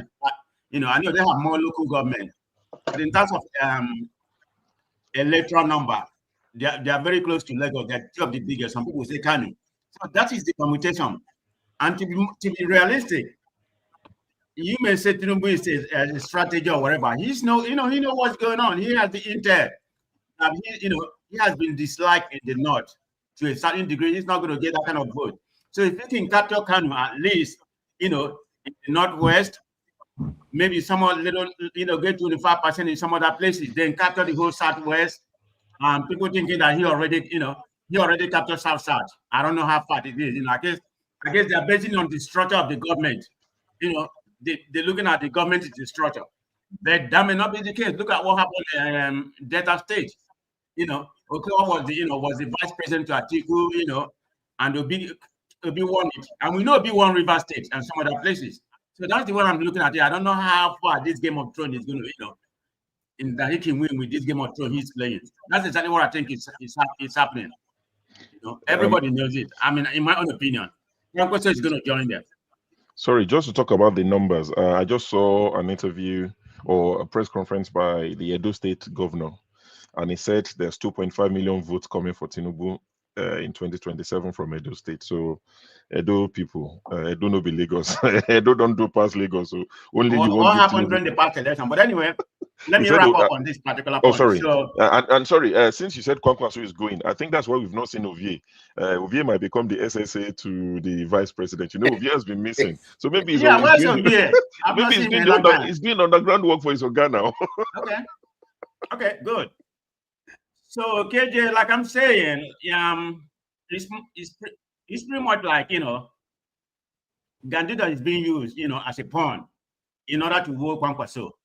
We know, like I said, he and Kwankwaso doesn't get along well. I know it's just the permutation. See which one is going to favor Tinubu, because actually Tinubu know that he's in trouble in the in the North. So he's going to try to capture as much state as he can catch. Is it the governor is going to be the structure? I mean, like we are sure everybody is scared. Where you and I, PNJ. The governors, the politicians are not the structure. The people are the structure here. It doesn't matter who is the governor of the state. If they want to vote for the president, they're going to vote for the president. So the governor, you being in charge of the state doesn't persuade the real people, which are called the structure. But in Nigeria, it's in a different case. They tend to look at the governors as the structure. But some of them last time wasn't the same. Didn't happen. A lot of the governors, wasn't the structure to make you the ruling party or whatever the APC win. So that unless Nigeria has woken up, which I don't know, they are still docile.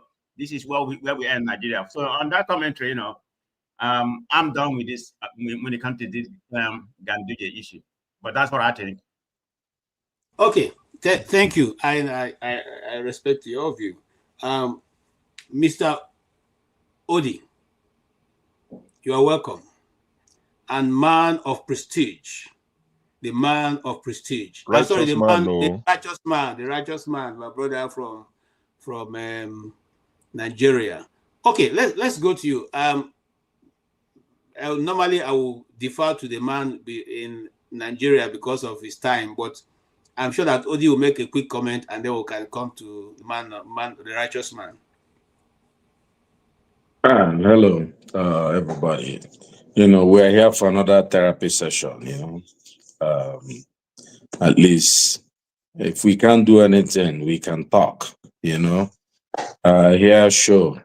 And I agree with him when he says, when people keep asking, offer solution, like, well, at least I can talk. I'm getting frustrated about a few things. When you watch what's been going on in Kenya, what those kids did recently and the last time, and you also see, I think, what happened in Lome, right? We had NSAS, we had whatever Shore was playing with. I think we're just being manipulated. Obviously, I think Nigerian kids know Shore is manipulating them, right? At this point, it's part of the system. And this is the chameleon nature of so-called Nigerian leaders. And that's why personally, I know there has to be, the revolution I'm talking about can't be, we've been throwing out around revolution since 1985, it hasn't really happened. Ghana had theirs. Revolution is not the one Showore is talking about. It's a joke, right? Bringing us to talking about Kwankwaso. Kwankwaso has been part of the system. Anybody that hasn't seen that Kwankwaso is part of the system, I'm not sure what the movie the person has been watching. Kwankwaso has never criticized Tinubu for one act, not one. Of every people, all the violence in the north, you could see from the alliances that have been formed post-election. He didn't even go to court. He didn't challenge the election. He's Tinubu man. He's part of the system. If you notice recently, if you follow him on X, he's been receiving foreign dignitaries. He's been receiving ambassadors and some very important people from, and you could see he's part of. So these guys are agents being used to undermine Nigeria. All of them, Showore, Kwankwaso, Tinubu and his men, even the Ganduje guy. The idea of this Ganduje is a joke also, right? They've thrown us another bone to chew. Nigerian politicians don't resign from anything, right? You have to fight to kill them, right? You have to unalive them. It's impossible for you to look at Ganduje. How can he resign? He will fight to the death. So you could see there is something on the works which we're not privy to. And by the time the movie has been this, you saw that's why they did this. Of course, there's something going on. He has been offered something. Well, he's been made an offer he cannot refuse. It's either, NSA had come to him and said, Oga, we're going to prosecute you. Look at your file. All of them have file now. If you're president, you have file on all the important people. If you don't do this, we'll do this. Or take this one. It's a game. He's still part of the system. He's not mad at Tinubu. How would Ganduje be pushed out? And the media is part of this. Guardian, you look at their headlines. This is an orchestrated system. Only the kids in Nigeria can save Nigeria. When they feel they've had enough of this tyranny and this suffering, then they will say something. They will lash out. Look at the kid. Nobody wants to die in Nigeria. Fela was very smart. He said, I don't want to die. I just marry, my boy just born. Nobody wants to die. For you to get a new country, people have to lose their lives, unfortunately. People have to fight like hell if it's my brother Trump. And if you don't fight for it, you're not going to get it. All right. So let me just land. And when I speak about the North, And the way people talk about the North is like, you know, are these people not human beings? People say, oh no, the South, the North Central wants something. What do they want? They've been killed. They're being killed every day. Someone is suggesting that if they get APC chairmanship, then they will go and vote for Tinubu. You know, are we like just having a meeting, just making conjectures, or can't we see what is going on? I'll just leave it at this for now, you know, but we need the revolution. Thank you. And I want to tell those who think that they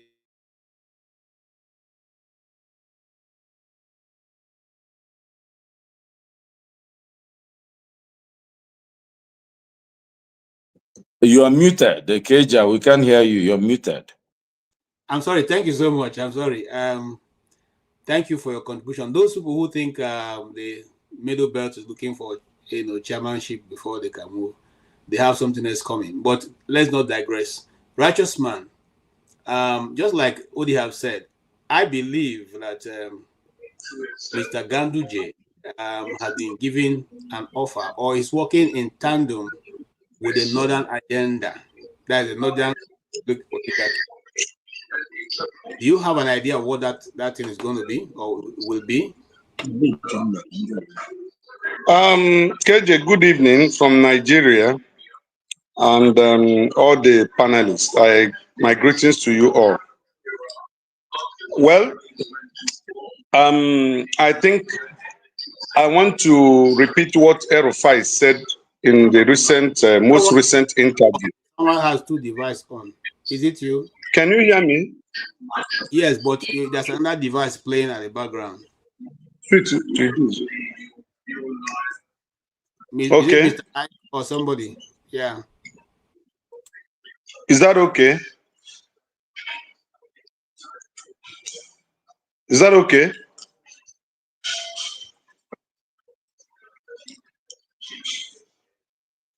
Yes, okay, so I want to refresh our memories to what Erufai said recently, and I think that is an envelope that was open to tell and to warn Nigerians of what they should expect in 2027.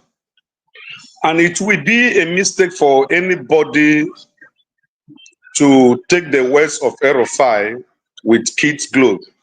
It will be an error, political suicide for anybody to think that Erufai has no political value in the North. When he was interviewed, Erufai said, it will be a miracle. It will be a miracle for Tinubu to come third position in 2027. He said there is no way, as long as this earth remains, that Tinubu will win 2027. That in fact, if he comes third, then it's a miracle. That statement is pregnant, and I think that statement is what people should look into and begin to watch out how things will turn. If you look at the defections, I don't know how many heavyweight political Northerners have defected to APC in the recent time. Rather, they are congregating together. Even those who are in APC, Ndume said they are still part of the coalition. And the former special assistant to Mr. President, who was architect to mobilization of the youth, when he was interviewed recently, also said it that he is not leaving APC, but he will be in the APC and be working against the re-election of Tinubu 2027. So from all these statements, I want to believe that the North, whether the Middle Belt, whether they call North, they have made up their mind.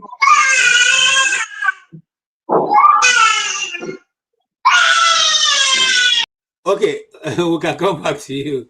All right. That's the problem we're having doing this in the house. Okay.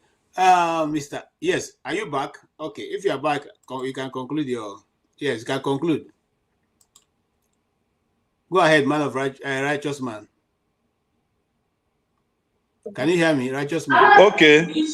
So, yeah, I can hear you. Sorry, my boy just came in. Yeah. Okay. So, what I'm trying to say is this. With all that we have on ground today, with the economy, with insecurity, you know, you have heard how many Nigerian soldiers were ambushed and deleted by the terrorists. And we're not even sure if that number which they have given to us are accurate. You know, it might not be accurate because when the government tells you 10, it could be 20 or 50. But you see what is happening. You see the bomb explosion in Imo State that killed a lot of people. You see what the terrorists is doing in Enugu State. So the condition of Nigeria today, especially economically, is not telling well that Tinubu will win 2027. And I'm one person that believes that no matter how the APC try to rig 2027 election, it's not going to work. While I try to round up, let me remind us again the interview granted to P2B. P2B said after 2027, he will not contest for any electoral position in Nigeria again. They asked him why. He said by that time he will be 70-something and he will be retiring to rest, which means indirectly or logically, he has accepted the 4 years tenure, and after it, he hand over to the North.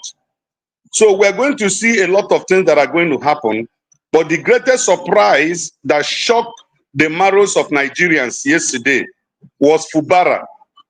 How Fubara betrayed millions of Nigerians, sold himself out like a porridge of yam to Wike and to Tinubu. I don't know if you have seen it online, the kind of conditions he agreed upon so that he would be reinstated as governor. He will not contest for second tenure. He will not appoint, elect, or appoint any person that will contest for chairmanship of local government. The House is not going to nominate anybody. The commissioners, every other person will be will be nominated by Wike. And that is a betrayal of trust, betrayal of love that Nigerian people, irrespective of tribe, religion, and party, gave to him, supported him. So many people even lost their life because of Fubara. And we just woke up yesterday to hear that that man has betrayed the Nigerian people. So that is the major news. And Wike selling 3.6 billion worth of land to his own son. I think that's what we have on ground today in Nigeria, and it's very fundamental. The resignation of Gunduje is not actually raising an eyebrow because everybody knows that the Northerners will fall back to their coven at the end of the day and achieve what they want to achieve. Thank you.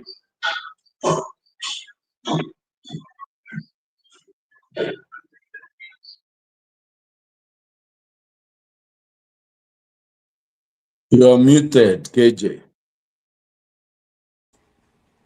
Thank you so much, Odi. Thank you.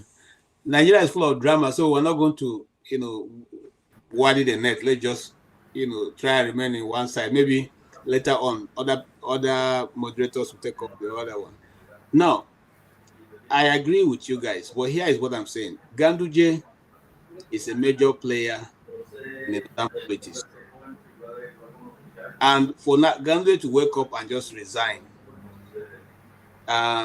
if you're a good northern policy watcher, you know that there's something coming up. And that which is coming up is possible that Ganduje is the one who is going to marshal that actions. So they are withdrawing him just like they withdraw the brother of, the former contestant with Obi from the same government. So what we're saying now is that the political dynamics are changing, but we'll continuously to observe. Ike, with this political dynamics that's going on, what do you think we should be expecting? And just like they've said, is it really that because Tinubu wants the 3 million votes from Kanu that he's doing this, or there's something else that we should expect? Because people, I don't believe, you said that Mr. El-Rufai is not a pushover, but government power is more than what El-Rufai can muster. Government power is much more stronger. What do you think that with government power in Tinubu's angle, he can actually use to do damage against whatever is coming against him in 2027?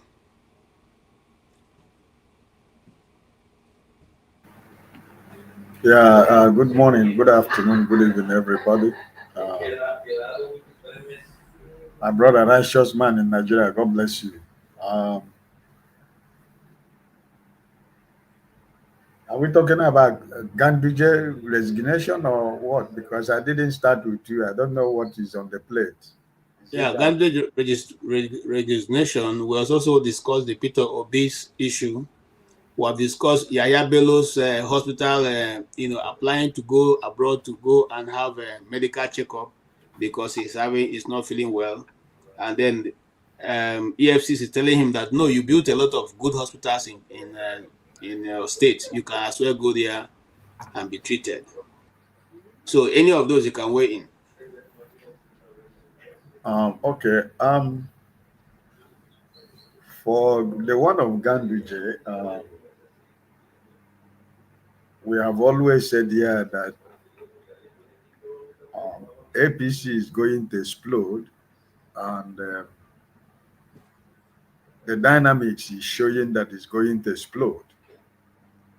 But the explosion is, we don't know how far it's going to go. We don't know who people who are going to become the victims of the explosion of APC. The power play that is going to happen in APC this is just the beginning.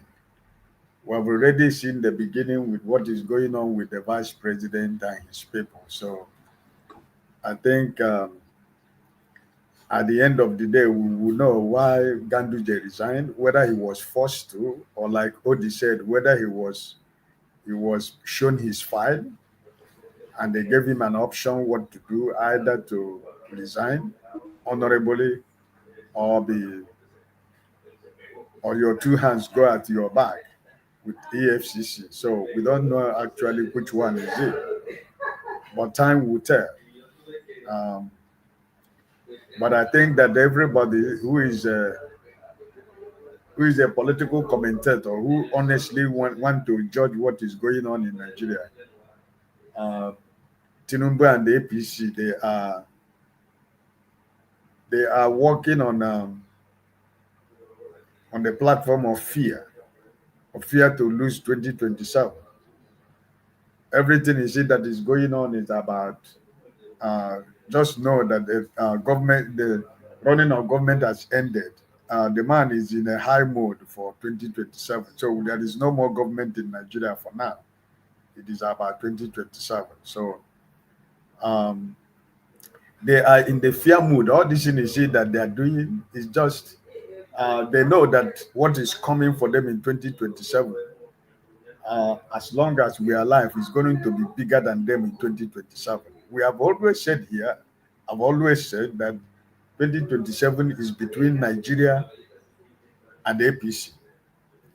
And whatever rigging they want to apply in 2027, Nigerians are going to rig higher than what they want to plan to rig. And every other person anybody who tried to rig, Nigerians will rig the person. This is what I think 2027 will be. So I'm not surprised what is going on, what the political play that is going on with APC right now. I'm not surprised. I am expecting more I am expecting more, explosive things to happen. So it is what it is. All right. For Mr. Peter Obi, we all know what is going on. It's all about intimidation. But I think that Mr. Peter Obi is bigger than the intimidation of what they're trying to do. So I'm not worried about what happened. He's a man of due process. A lot of people were saying since last week, hey, where is the obedient people? Why didn't they go out, go march, go demonstrate, go do this, go do that? Mr. Peter Obi is alone. He's a lone man. He doesn't. Where are the obedient people? Where are this? I don't know how people. This is not. It doesn't work like that. If you have gathered people to go to that place and begin to demonstrate and begin to do something, what will be the essence of that? You need to get the facts first. You need to know what actually happened. You need to. We are working with unknown name in the court, unknown people who came to pull down the house. Everybody is unknown. We have to first of all find the known before you know what they're going to do. So most of the people on internet space, Mr. Peter Obi is too weak. Where is the obedient people? By now they think everybody should have gathered in Lagos. Everybody should have begun to show them that we this and that. Is it for what is going to be the game? The time for those things has not reached now. So I want the due process to follow. I've never got any other information concerning that. So I think as time goes on, it will reveal itself which people who are behind it, if it's the government of Lagos State or an individual. So we have to wait and see. Yeah. All right. Thank you so much. Welcome, Mr. Paul. Yes, maybe you do your initial comment before I go back to Odi and then to Man of Prestige. Can we hear your initial thoughts? Well, I think I listened to what you guys were saying initially, and Nigeria just keeps disappointing me. When I see the other day some funny thing that I see online when somebody talk about 30 million and $5,000, that I see all this debate here and there. Some of my friends who are doing very well in Nigeria, they say that, this and that. I just laugh over it, and it makes me laugh. And I asked my friend, one of my friends, I said, how many companies will you even work before they will even pay you your retirement package of 30 million? Before you want to take your 30 million to compete with somebody who make $5,000 a month. That is the Nigeria for you. You can see the Peter Obi brothers property. It's just a laughing stock, like I said the other day. You must take an approval to demolish a building.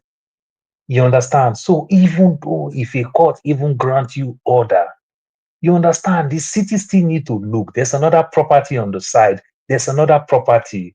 What are the hazard, the danger? What are the process these people went through, even when there's a court order? Because court can give order. You understand? But the city and the city code, I can't just stand up in my back house and go say I want to put a swimming pool in my back house. You and I know how much approval we need to get to put all that type of thing. Because the city even use it to do so many things, to generate revenue, to fight crime.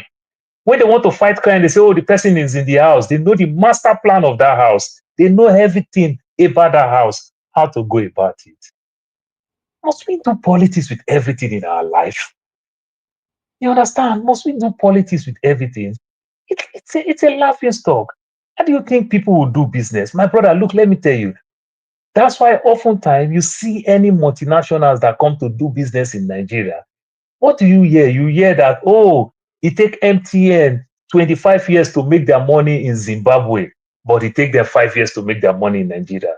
Because they know it's a volatile place. So they do everything possible to take advantage of the people to make their money as soon as possible. Because they never see a long time, because they know these people, our policy change like weather. You understand? And we cannot grow. So you cannot get the best to come. Jokingly, like you say, go to places like other South Africa here.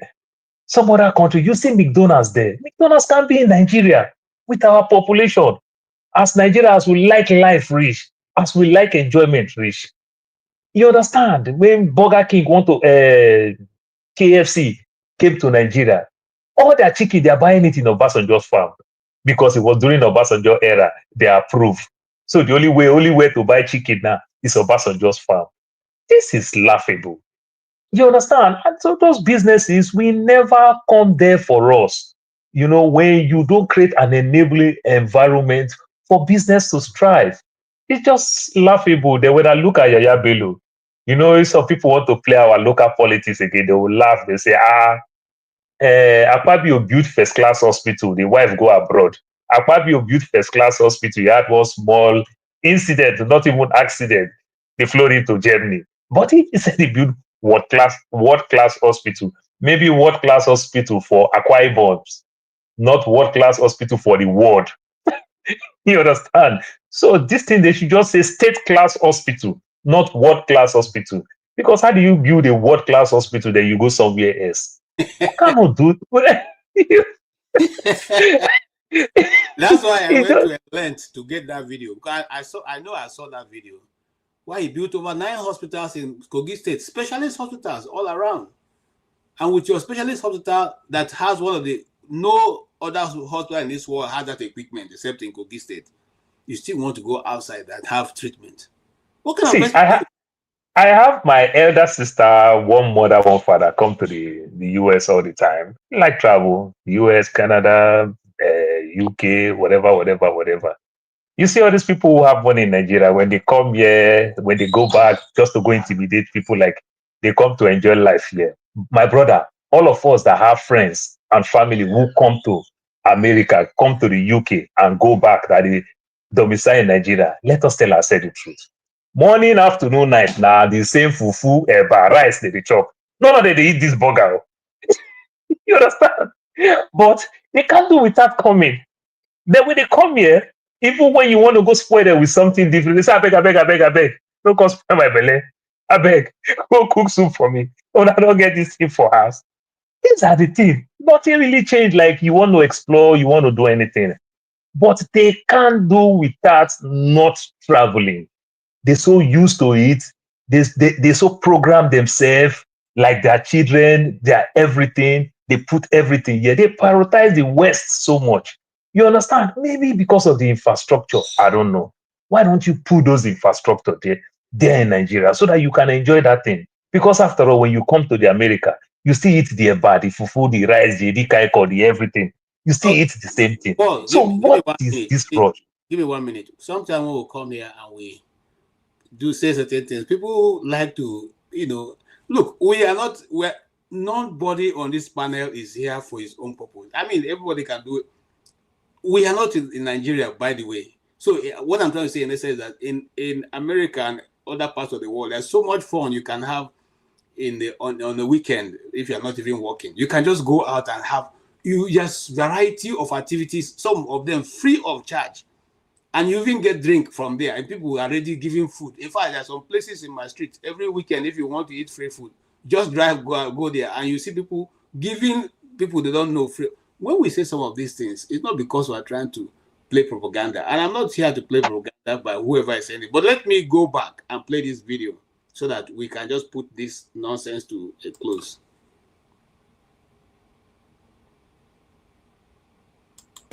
You know, the other machines can actually utilize about 2,000 liters of helium, but this one just about 900. During a conference call with the manufacturers of the Signal Prime MRI equipment, the makers confirmed that the MRI machine installed at the reference hospital, Kene, is the first of its kind to be installed in sub-Saharan Africa. His Excellency Alhaji Yahaya Adoza Bello has been very ambitious and very decisive in equipping this hospital. So when I told you that this is the best hospital in Nigeria, in Africa, most have not been to other parts of Africa, it could as well be the best in Africa, I was not mentioning words. This here is a Revolution Magma CT scan machine, 128 slides, top notch, high-tech equipment, cutting-edge technology, betting here, just like the MRI machine. From the radiography unit, we move to the game-changing oxygen production unit. This is a plant that helps us to generate our own medical oxygen, you know. And Okay, so when we say that Yahya Bello built a world-class hospital, please tell me where we're exaggerating. Is that not what the architect is saying there? Is that not what he's saying there? That this is one of the best in West Africa, in fact, in Africa and the world. You want me to play the whole video? Because no. There's, look. When we come here, nobody is here to doesn't it make you sick? Please, my brother, stop playing that video. Really, like it's a shameful video. Really, And when I hear, you see, the journalist they brought is their hatchet man, BKO. If you watch, BKO is the hatchet man for APC. And their propaganda. He's the one that predicted Fubara's removal before it happened. This is the same cartel. He claims to, I listen to BKO. He claims to know everything. Probably he does know everything. You have a CT scan machine, and then your hospital is not the best in the whole world.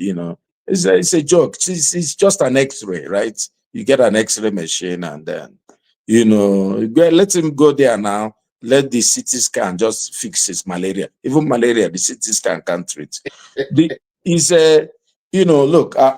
Look, why this?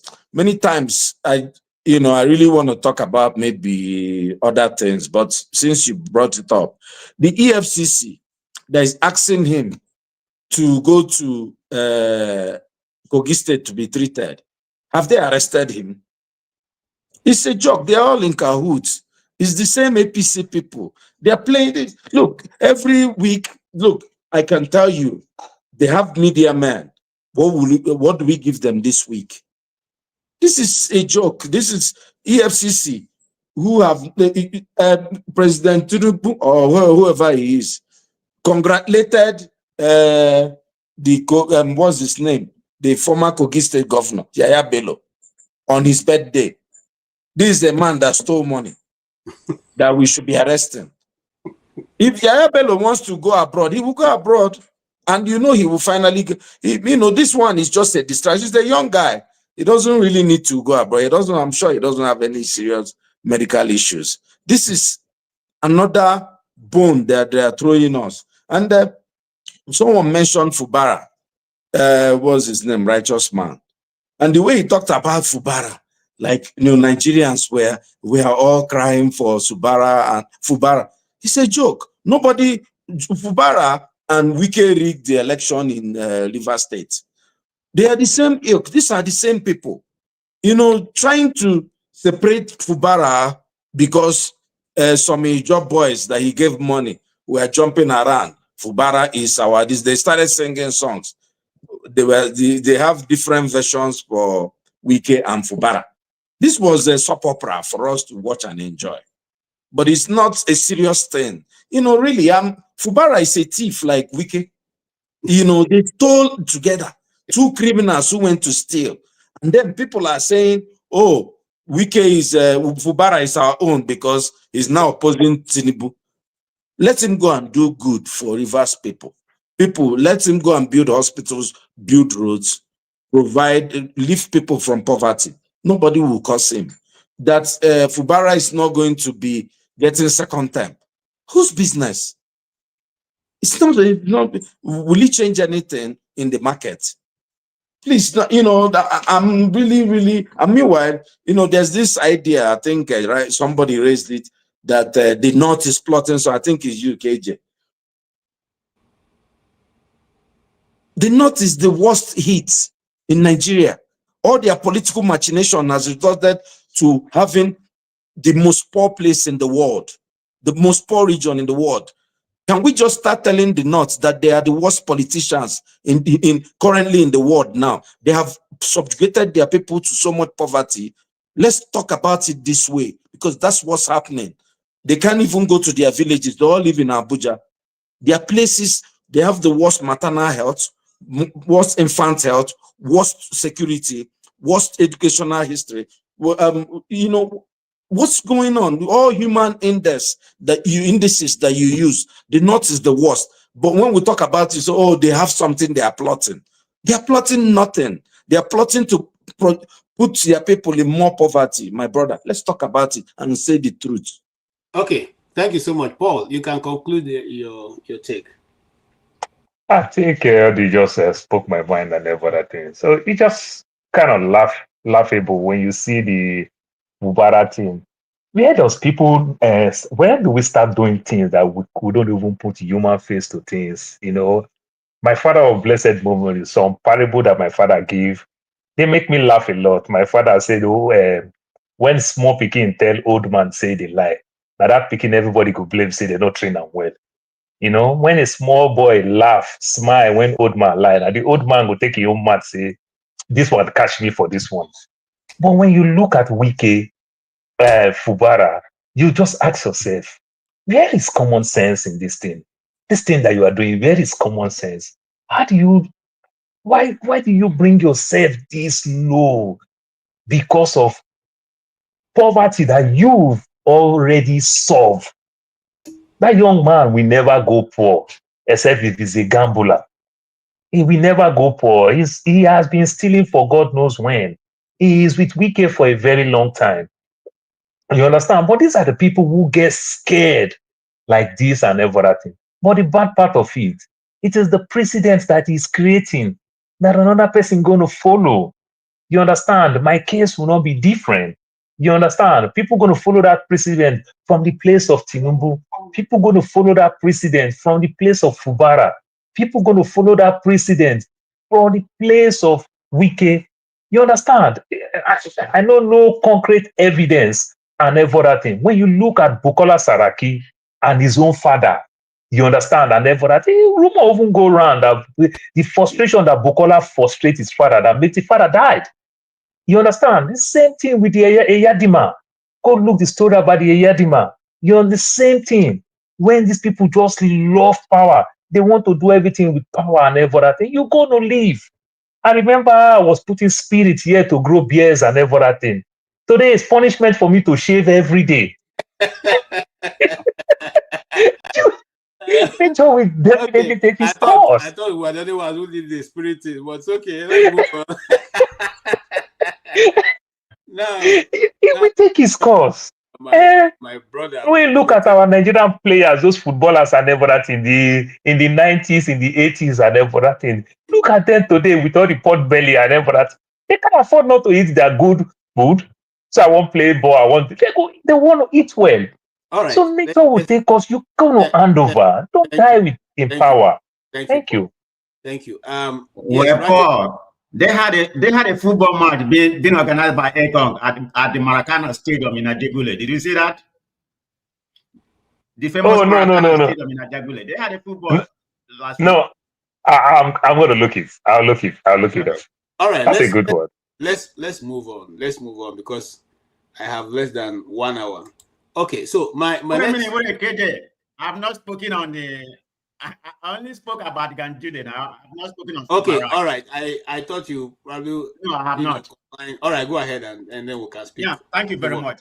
There's nothing I can say anymore. OD and Paul has properly stated when it comes to the hospital. This guy going to oversee. I mean, what we just saw, is propaganda to the highest level. I mean, a very diabolic propaganda. That state-of-the-art hospital. I mean, it's not where we are in Nigeria. I mean, you have all this coming to national TV and deceive us. Okay, if you build the state-of-the-art hospital, why are you not going there? Why are you seeking your passport to go to overseas? If he is actually sick, according to the information we have, that he has a high blood pressure or whatever. I mean, high blood pressure, you can treat high blood pressure, in Nigeria, if that's the case. So let's have other illness, I mean, he may be ill. I mean, he's not up to 50. Or whatever he is, or 40 something, but it doesn't even matter. You can be sick at any level. But what does that tell you? You needed to be, you needed, when you was a governor, you needed to build a hospital at least sustainable to a degree. But that's Nigeria for you. Like Odi said, there's no need you bringing that I mean, I'm not mad at you, but I'm just saying there's no need propaganda with that, that kind of narrative, about he built hospital. We know what that is. But anyway, let me go to the what we are talking about, Fubara. I mean, some people say they feel sorry for Fubara. No, I don't feel sorry for Fubara. I feel sorry for the state of River people. That's the people I'm concerned about. It's not about Wike or Fubara. There's no difference between Fubara and Wike. After all, Fubara is a puppy, to Wike. We all know what transpired during the election. That man never campaigned. Did anybody see him campaign? No. Wike bought the phone for him. Wike campaigned for him. Wike is the one that put him there. And he was making noise the other day, like he doesn't feel like going back to the office of the government. Look at him right now. Did you all see him yesterday? He just act like it's very shameful man. He didn't even want to raise his head up. I said, what kind of human being is it? Like Rational Man stated, this is the condition they give him. You only have to run, for the first time. I think the first time is on May 2027. May 2nd, 2027. That's when, this time phase. So he's not supposed to run anymore. This is the condition they are giving a grown man who's supposed to be an elected person. We know he was put there by Wike. So Wike almost got everything he won. And he has to, he has to drop all impeachment and legal action. Secondly, Wike has to nominate all the 23 chairmen of the local government. So can anybody tell me who is ruling? And he has to restore the right of all Wike people. And lastly, what people have not taken, he can sign a check more than 100 million naira in the state. Can anybody tell me how does that make sense? You are the executive. That's by calling him a puppet. So he's not going to he's going to be like a lame dog. He's not going to do something there. And did you all know that Tinubu has appointed the INEC chairman from Cross River? He's going to be the INEC chairman in River State, somebody from another state. He's going to be, apart from the other guy, the administrator being there from Cross River. The INEC chairman in that state was just appointed, was it last week or whatever, and it was approved. Yeah, it was last week. I think it was deliberated in the House. But he's going to be in charge of the INEC chairman in River State, plus all these conditions. So Fubara, I don't feel sorry for him by no means. There's no difference between him and Wike. Wike pretty much got all he wants.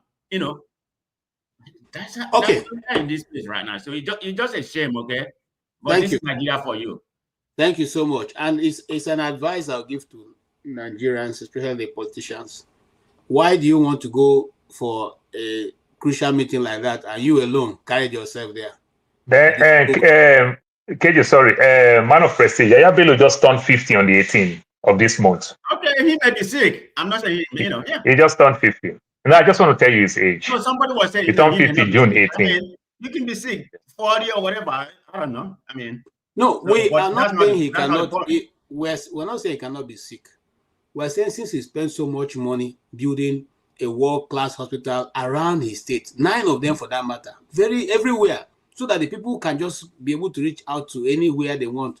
They have, he too should use that opportunity. We know that eventually he will be given the clearance to move abroad, but at least if we begin to push back a little bit all the time, probably Nigerians will get the stamina to be able to stand and tell their leaders, no, this will not work. All right, having said that, I want to quickly move on to discuss the issue of Mazi Nnamdi Kanu and the ruling that came from Kenya's court. Now, here's the takeaway or the high points of that ruling. The key points of that ruling is that an extraordinary rendition declared illegal. The High Court of Kenya ruled that the adoption and the forceful transfer or extraordinary rendition of Nnamdi Kanu from Kenya to Nigeria in June 2021 was unlawful and unconstitutional and a gross violation of his fundamental human rights. Violation of rights. The court all found that Nnamdi Kanu, who lawfully entered Kenya, was adopted in Nairobi, held incommunicado for 8 good days, tortured, denied food, water, medication, and legal representation. This act were declared a breach of his rights under the Kenyan Constitution and international law. The government also was held to be complicit in this by the judge, Justice E.C. MWITA, held that the operation carried out without knowledge knowledge, complicity, and trace tactical approval of the Kenyan government and its security agencies, dismissing the official denial that they were not involved. In other words, simply saying that you guys were all in cahoots with the Nigerian government to do this. The court awarded Nnamdi Kanu 10 million Kenyan shillings, about 121.9 million naira, as a general damage for the rights violation and ordered the Kenyan Attorney General to pay the cost of this petition and interest. In other words, you should pay also the legal fees for this case. No criminal commitment in Kenya. The judge also affirmed that the Kanu committed no crime in Kenya, and there was no legal basis for his arrest, his detention, or removal. The court rejected the argument that he was a prohibited immigrant or a subject to deportation order.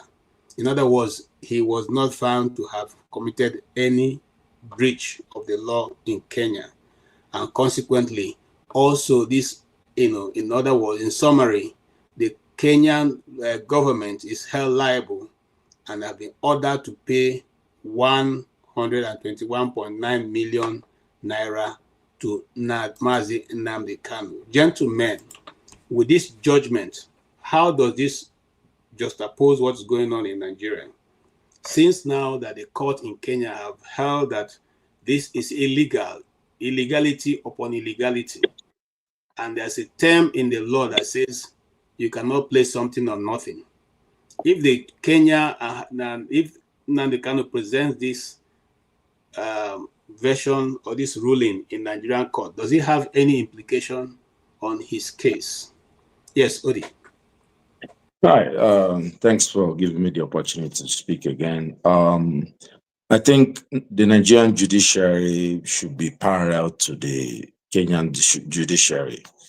Nnamdi Kanu's case has already been ruled. Our Supreme Court has already been ruled that you cannot put something on nothing, that he cannot be tried in Nigeria.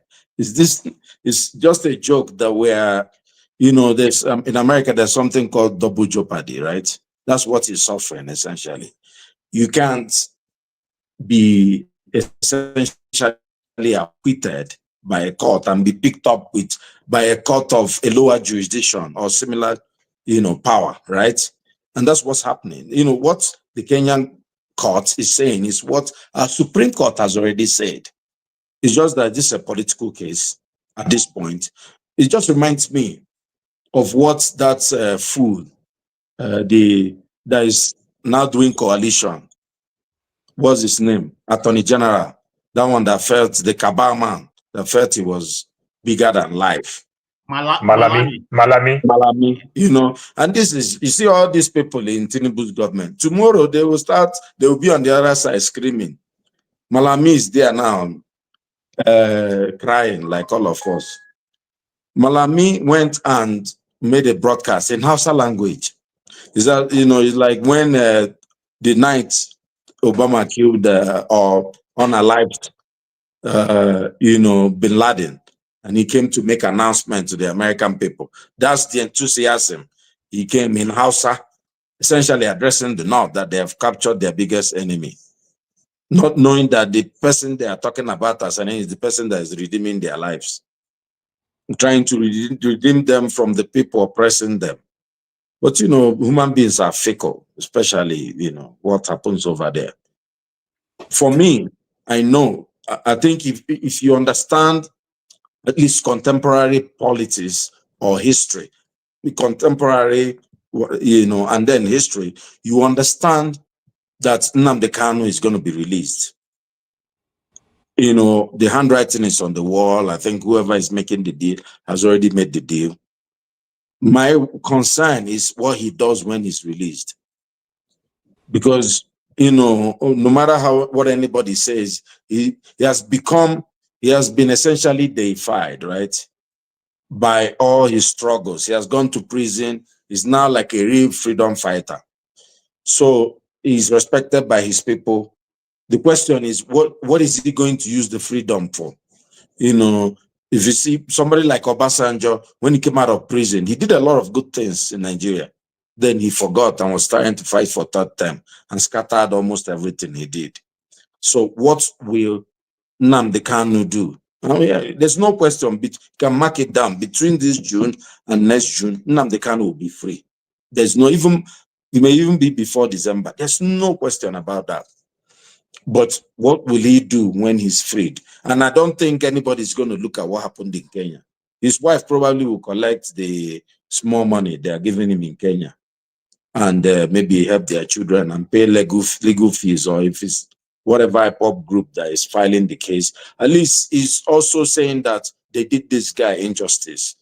Well, I hope when he comes out, he will remember all these things and make the right decision, so that we will not be talking about him again, like we are discussing all these other politicians. Thank you. Thank you so much. Mr.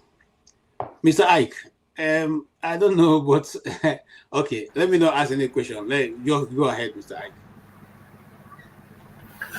No, I think Odi said almost everything I want to say. Is I shouldn't be surprised, or I was not surprised that it has to happen, because there was no reason for rendition of Nnamdi Kanu from Kenya to Nigeria. So I think it is justice. The justice is fair.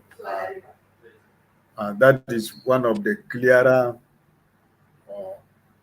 news for us to know that this young man is being kept for nothing. So I'm one of the people who sincerely believe that he's going to come out. They're going to release him because they don't have any evidence against him now. It is all about politics. But I think they will get tired. But one thing I want to say here is that if Emiloko, the man from Bodilon, think that he want to use Nnamdi Kanu to play politics in the Southeast for 2027, he should forget it. He should forget that dream, because it's not going to work. If you like, let him release Nnamdi Kanu on the day of the election. He's not going to get 10% in the Southeast. So whatever he wants to do, we are watching. I've always said here, last time we talked about Nnamdi Kanu, I am more concerned about his health. As long as they are making sure that nothing happens to him, if they're allowing him to receive the necessary treatment that he needs to receive for himself, I know that eventually they're going to release him Sunday. I don't know when, but it's going to happen. And by the time he's released, I believe that those political leaders in the Southeast who has been playing on the gallery, time will tell what happened to all of them in 2027. I saw your brother Ojus Okale the other on a video where he's screaming about APC, that these people are sharing dollar, that the economy is bad. What are they doing? He's going to leave APC. He's going to fight against APC if they don't stop. The cry is not yet. He himself is a criminal also. The whole money of other state, he stole the whole money of other people. So is he a saint? No, it's not a saint. But you see, everything will come back to everybody. You know, I was just seeing online now your illegitimate president is in St. Lucia, one of the smallest islands very close to me in the Caribbean for vacation. You're going to be in St. Lucia and Brazil. Look at what we're St. Lucia is going to St. Lucia. St. Lucia St. Lucia is like a very big town in one of the states in Nigeria. That's where your president is going. They want to go, the money they have taken, they want to go and bank into St. Lucia so that nobody will find out. From there, you go to Brazil. That's the country we have. Do you have a president, even in the midst of all the whole crisis going on in Nigeria, is going for vacation? He was in Lagos for how many days during the Salah? Was that not enough for him to rest? This is my brother. It is what it is, but I am believing that how many Nigerians that still remain in 2027 is going to be between them and Nigerians. So my prayer for Nnamdi Kanu that they continue to allow him to receive his medical treatment. That is my most concern. But Okay. if for his release, I'm very sure that he will be released. Thank you. Thank you so much. Man of procedure, I'm going to ask you this question. What will be the potential impact of this Kenyan High Court ruling on the Nigerian judiciary? Do you see it putting pressure for them to do the right thing, or does it seem to, some people will say, just like Nigerian politicians will say, nothing concerns them with outside of whatever the world thinks. This is Nigeria. They will do what they want to do. Thank you very much. Well, Mr. Ike, I was gonna ask Mr. Ike. He's very close to you. I think Mr. Ike has been there. I think it was last month. I mean, some time ago, he said he was going there, but I haven't said that. I was wondering whether Mr. Ike, didn't go and visit his president and enjoy with him, and and party with him. That would have been a good thing. Just to party with him, see him, yeah, the little chimpanzee. That's what I call him. But anyway. Having said that, it's a good question you asked me. So let's put this in context. On the 21st of June, 2021, that's when Nnamdi Kanu was, abducted, and rendition, which is my own opinion. A lot of legal scholars, even the Nigerian Supreme Court, has stated that it's unlawful and unconstitutional. The rendition, abduction of Nnamdi Kanu from Kenya. Everybody knows it. The court has ruled.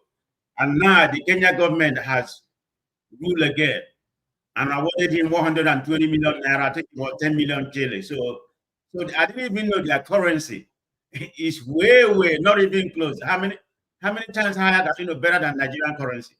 Yeah, it is. You're comparing 10 million to 120 million. You see where we are? I mean, we are just the problem I have with Nigerians, and you say I shouldn't come here and criticize them. Even after I support the tax bill to a certain extent, we're going to talk about that. But we are just low in all ramifications. Anybody here can go and find out. Nigeria ranked at the lower bottom, and Democratic Republic of Congo in terms of electricity. Nigeria ranked at the bottom in the whole world, global ranking. Nigeria and Democratic Republic of Congo ranked at the bottom, and about 90% of the world has been electrified. Has electricity, 90-something percent, I think 91 or 90%. But we don't have any, we rank at the bottom with Congo in the whole world, not just in Africa. So this is where we are. Nothing is working in Nigeria. We come here, we call ourselves giant of Africa.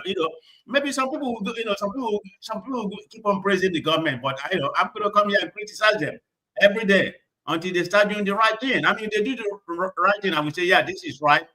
But their right is too little. It's not helping the Nigerian people. But anyway, going back to this question you asked me, what are the implications? In my own opinion, there has to be a lot of implications.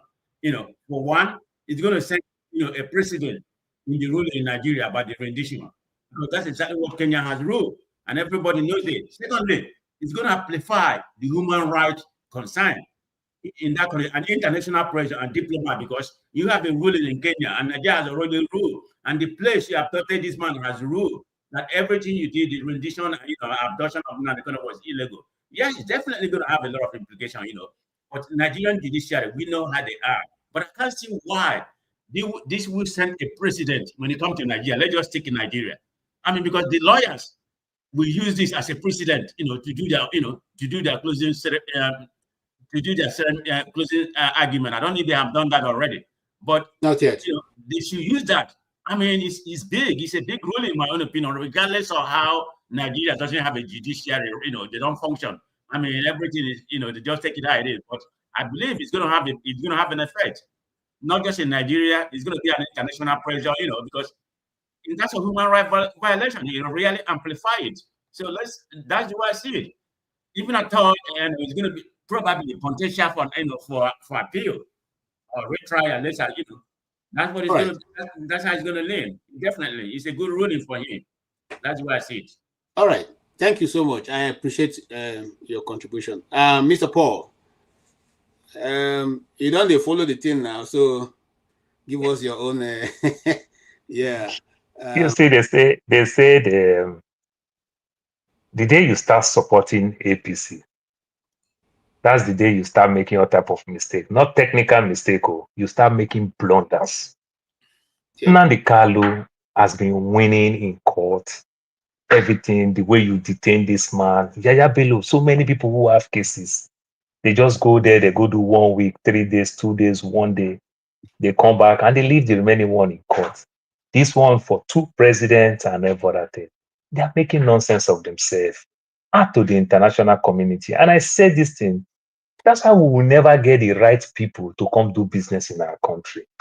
When we keep ignoring that, then you talk to senior lawyers in Nigeria.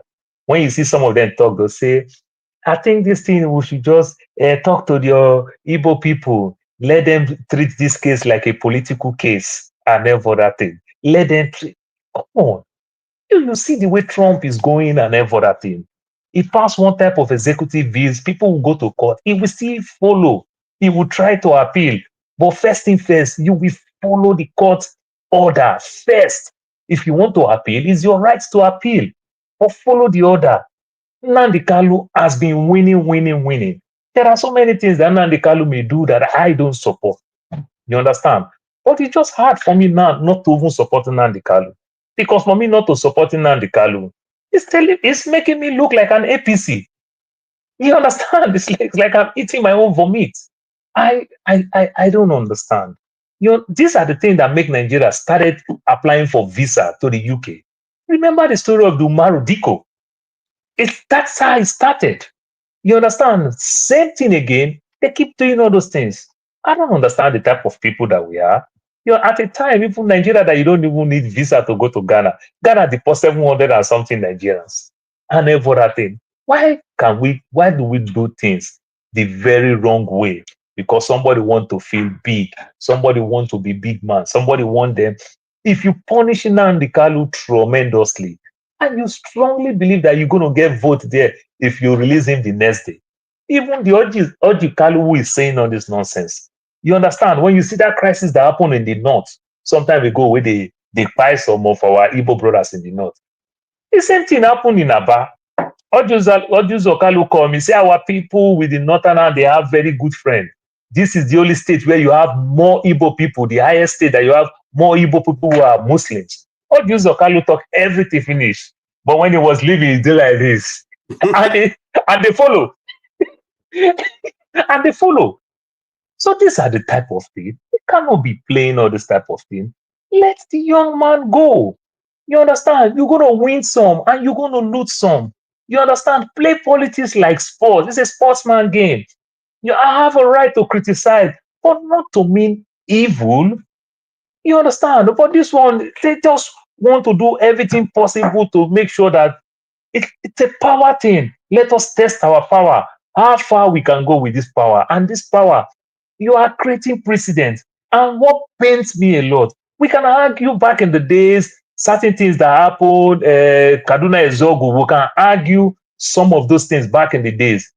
But this era where you can pull video, you can go online, you can get this document. Not like I'm waiting for the newspaper that my father keep under bed. We can get this information. And politicians still will not have common sense to understand that certain things you don't go. You are hurting that region. You understand? This is the 3 big majority ethnic group in the country. And 2 regions is doing that to 1 region. I do want to help the country to grow. They are academia. They are business-like people and everything. What are you doing? Your best brain, you are playing with them. When I see Mr. James last week talk about this, the Jewish people help America. In as much as I will argue that no, that's a lie. Truly, we have fantastic business people as a Jewish people. Truly, we have great academia as a Jewish people. You understand? I can't rule that part off. You have these people in the East. I argued the other day with the Anambra and Imo. You understand? An average Anambra people, you see 4 of them. 3 that knows how to do business, you send them there. And those 3 will make sure that their brother that is well-read, they push him to go read to the highest level. That's why when you want to find scholars again, they still come from Anambra State. You understand? Because when they spot one of their own, they take that person to the highest level. How we have all this type of people who are playing dirty politics. I don't know where we'll go with this. And the West is seeing us like that. And when they take us, no turning back. You understand? Go NASA, go see how many Nigerians there. Go anywhere, go see Nigerians that are doing well. When they take us, no turning back. We go nowhere. You understand? If we manage to go back to Nigeria, they say go do giveaway and come back home. Here is your home. And we are abusing all these things. We cannot grow a nation like this. I just feel for the young man, and I hope and pray that let the good Lord just keep him and give him good health. Let nothing happen to him, because you are making him stronger. And the bad part of it's not about the man called Nnamdi Kanu. You are raising another monster that will not be as civil like Nnamdi Kanu. That is what they don't understand. When we see the story of Kensaro Miwa, Asari Dokubo come, I take a Tom, other people come, Tom Polo and the likes. You understand? If you bring one down, another one will see metaphors. Let's not be creating precedent of negativity. That is my thought. Thank you. Thank you so Kenya, much. I mean, KJ, can you give me a minute? I need to ask, people who are knowledgeable, including you, Paul, anybody. I was listening to a platform. I think it was Precious TV. I don't know if you're familiar with him. He had appeared on Dr. Damage once last year. So he had a guest. His name is Kachi, Dr. Kachi Ononuga. Yes. Right. He made some statement that that I beginning to think twice. So I just want your take on what he said. Let's start with Atiku. He said with the so-called coalition going on right now, it's not going to work. His reason why, because Atiku still wants to be the president. That's the way he said. And Obi is not going to be a subsidy to him or any other person. It's up to right now, as he was talking last week. He said, people don't be deceived. It's not going to work because Atiku still want to be, all those not speculation. So, but the one that really caught my attention was the statement. Then he said before, he said Atiku, there was never Atiku that wanted to give the Southeast during the 2023 election, wanted to give it to Southeast. He said, no, that's not the case. Atiku wanted to be a president at that particular time. And what happened to Wike? He said Wike was more of a reaction. Even when he went to Enugu to lobby, or Anambra State, he said Wike was more of a reaction. He said Atiku wants to be a president. Let's not deceive about that. Then the one that caught my attention, like I stated, KJ, he said the unknown gunmen, which has been ravaging the Southeast. I don't need there's truth to it. I have not heard much about unknown gunmen. I'm not saying there's no crime in the Southeast. He said the so-called unknown government was a sting operation perpetuated by Buhari. He said since Tinubu came in, not the first year, maybe about 6 months or 7 months after he came in, he has taken that budget away. He has taken that funding away. So that's why we're not hearing much about unknown government like it used to be before. So there's no funding. That means Buhari was funding the unknown government in the Southeast. So I just want to see what he said it. I mean, the man spoke a lot, and some of what he said makes sense. But I just want to see what your take about what he said about that. Okay, I'm going to probably give each person just 1 minute because we are running out of time and we need to conclude.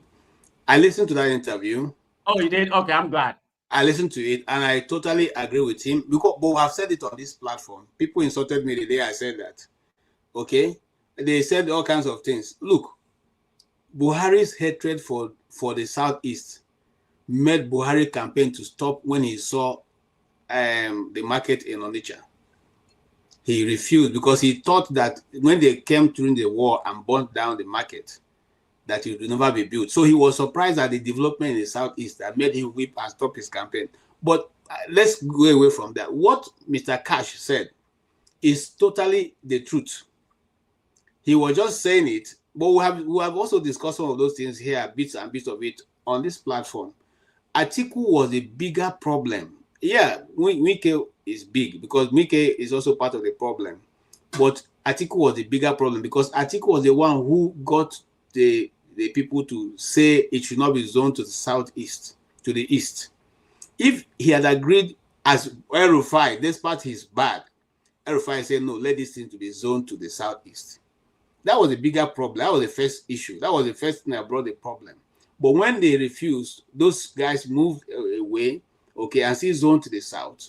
Now, Atiku himself insisted that he will run, okay? Even right now, he's still insisting that he's going to run. So now Mr. Cash is already saying this is the same problem we had before. And this man constantly insisting he's going to be part of the, people running for the presidency is the bigger problem that brings confusion into the system. So that's the truth.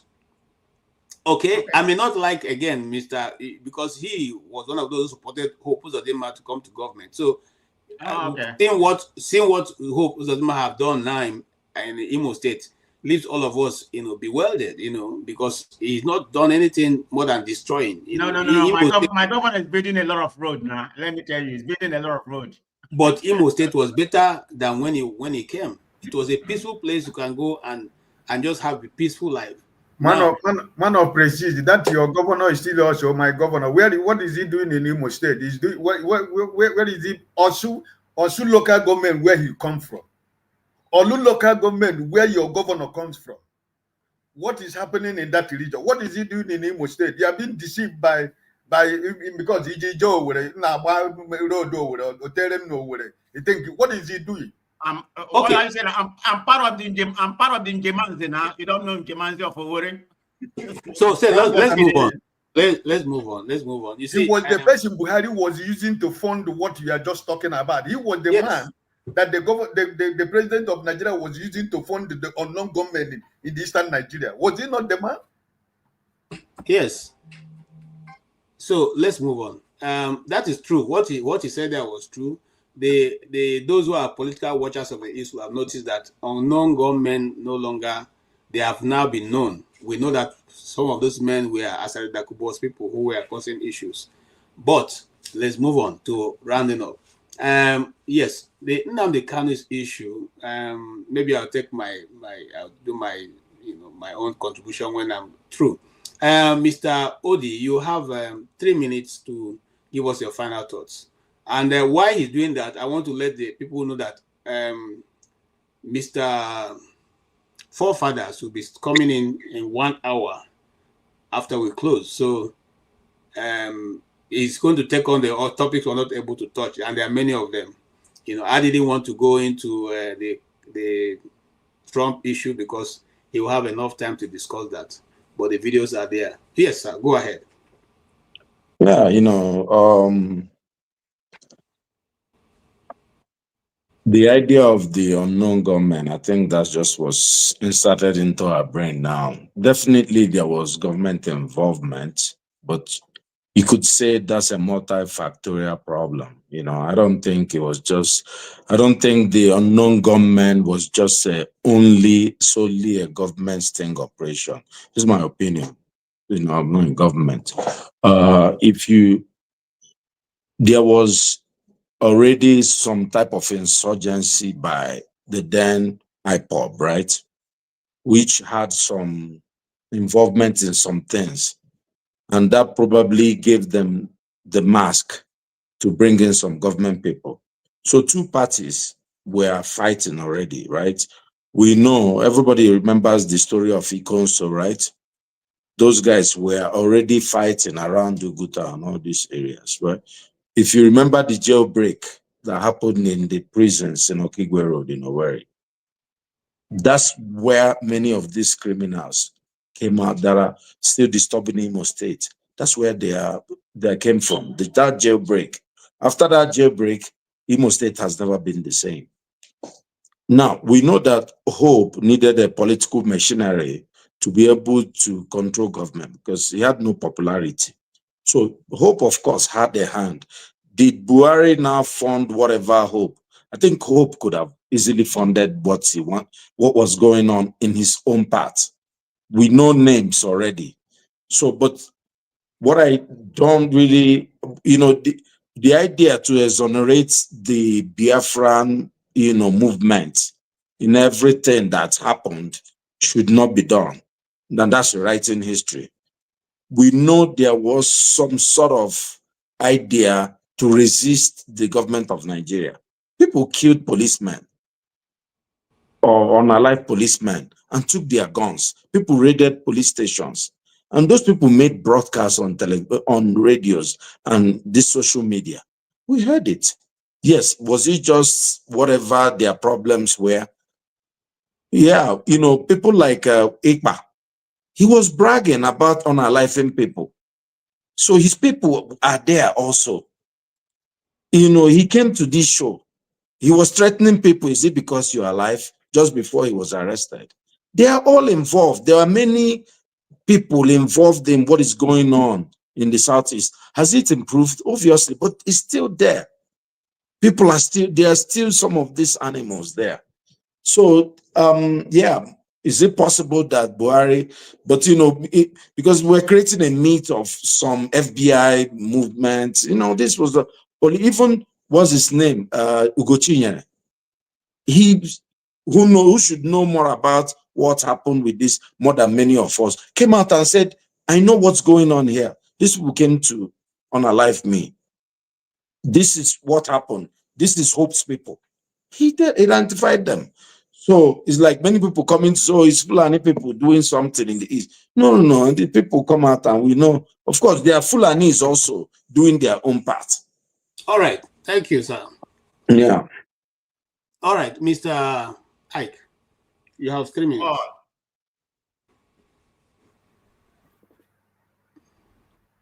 I want Paul is to you, Paul. No, I want to use my 3 minutes to talk about Fubara, because the other time Precious Man was saying that he betrayed millions of Nigeria. I don't know who Fubara betrayed. People were not fighting for Fubara. People were fighting for legitimacy of democracy. He didn't win an election. He didn't contest election. He was put in there. He and his master joined hands together to rig an election in River State. Nobody has any sympathy for Fubara.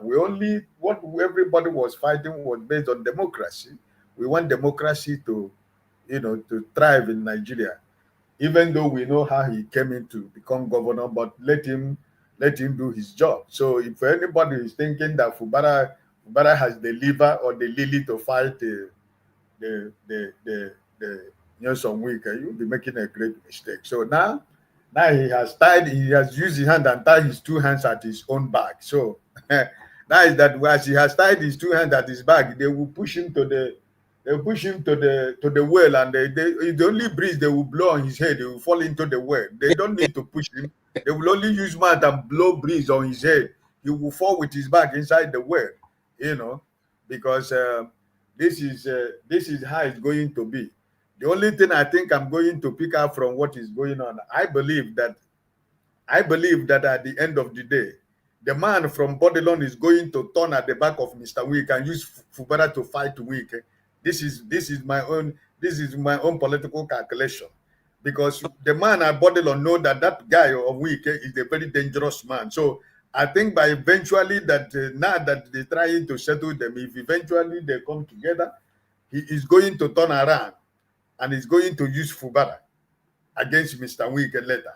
I hope that I'm proving wrong, but this is my thinking, So this is what I think. So anybody who is saying about democracy, about who is Fubara? Fubara, does he have any liver to talk about democracy? How much money has he stolen? He was the accountant general before of River State. Thank you so much. Was it accountant general? Was he what before? He stole so much money. So he's thief meet thief. So I don't have any sympathy for him. All right. Only people are sympathy we need to of River State. You finish your 3 minutes. We need to move. Thank you. Man of prestige. What is that, a final submission on what we talked? Yes, final submission, because Fofana is coming in. Okay. So analysis about what's going on. We haven't really seen any progressive. There's some progress that was made. In my own opinion, it has pretty much plateaued. What are the good and the bad they have done already is pretty much plateau. We are not going anywhere. I don't see any kind of improvement, because the next 1.5 years is going to be using for campaign, and the next election is coming 2027. So nothing is going to be done. It's all about campaign, playing the Game of Thrones. What am I going to do? But it's not for Nigeria. I mean, it's for the detrimental of Nigeria. So there's nothing really good news coming from Nigeria. All this shenanigans going on in River State or something like that. I mean, what is the implication?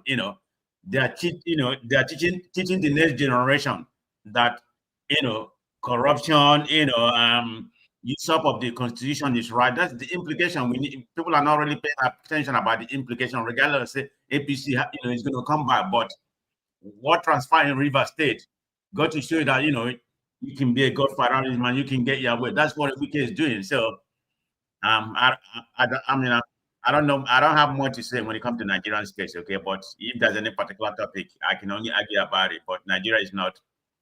I would consider it. Will I say a falling state? Maybe, maybe not. Close. Thank you. Thank you so much, man of prestige. Yes, Mr. Paul.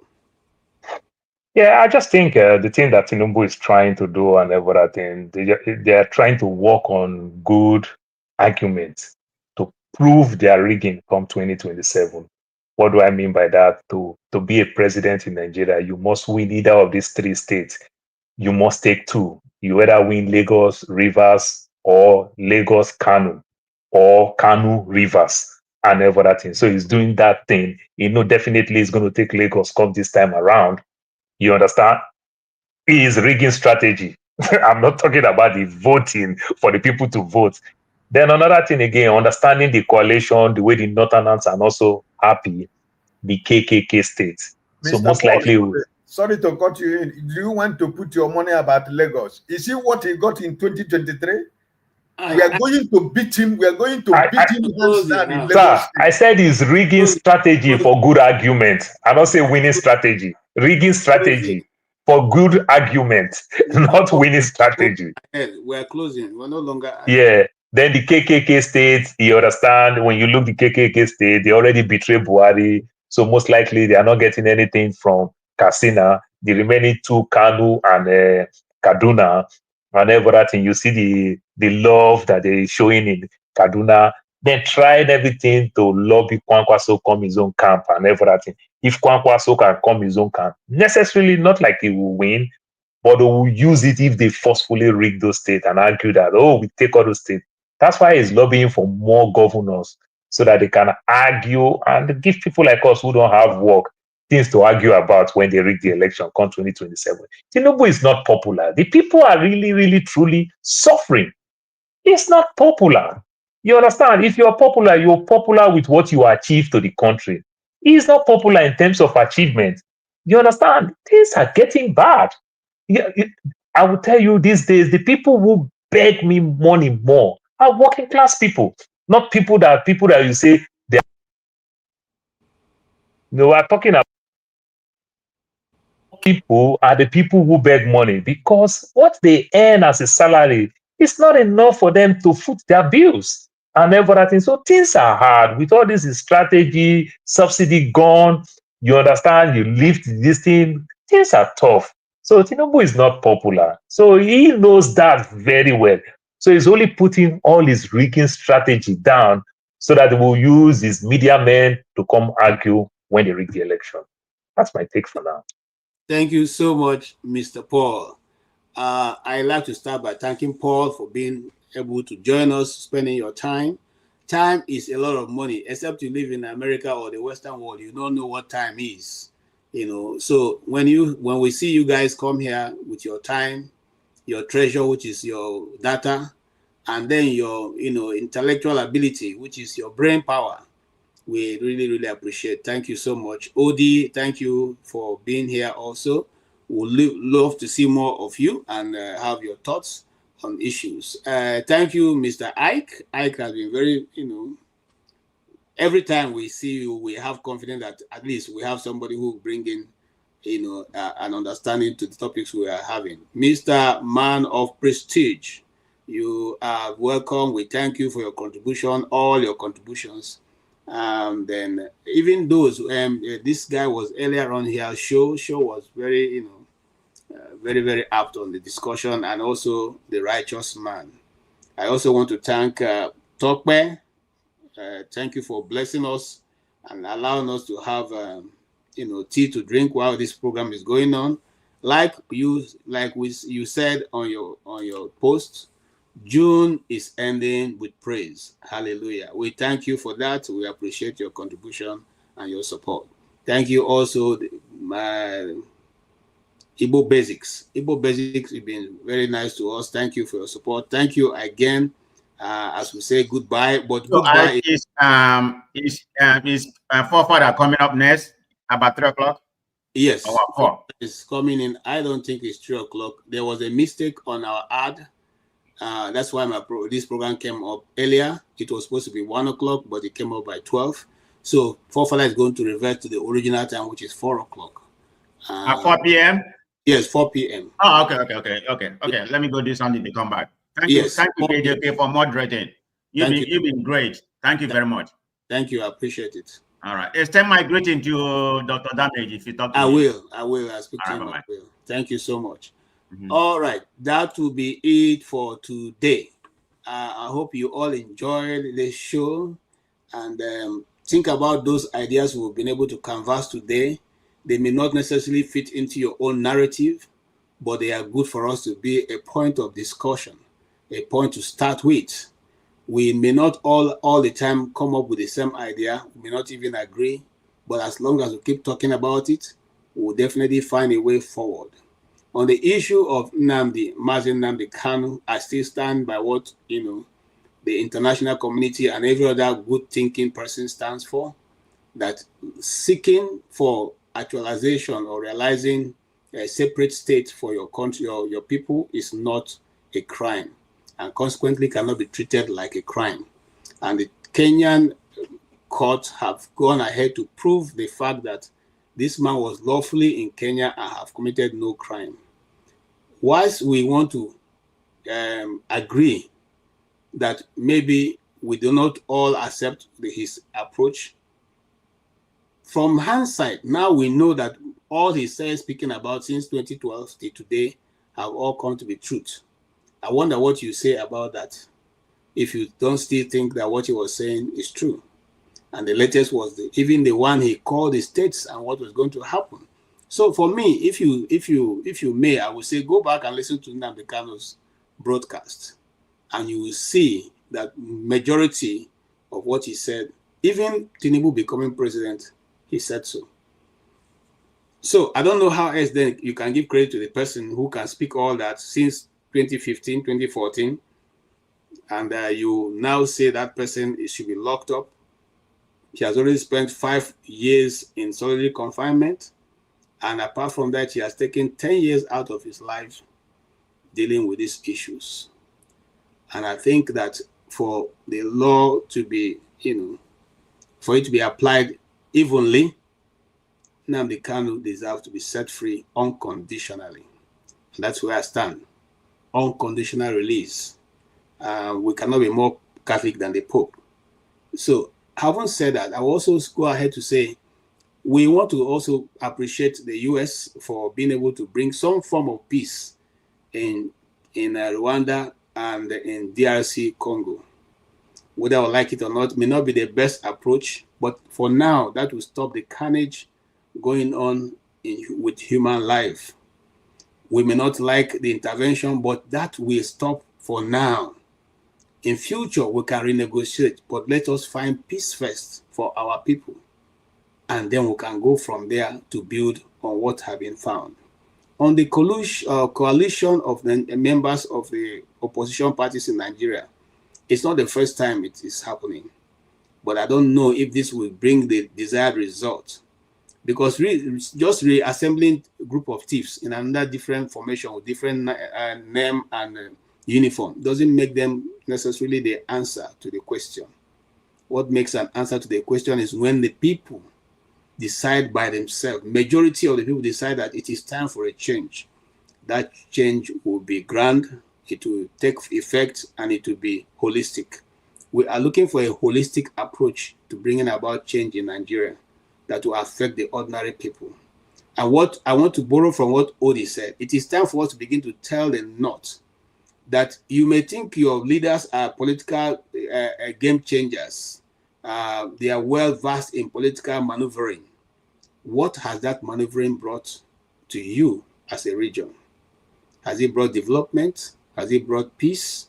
Has it brought, anything that is beyond poverty? The answer is no. And we speak holistically here. not because we are singling the North out to criticize, but we're saying that whatever they've been doing since 1960 to today have not brought any form of development in the North. Consequently, I think it's time for all of us to take a look again at the strategies that are being used to continuously to perpetuate people in poverty.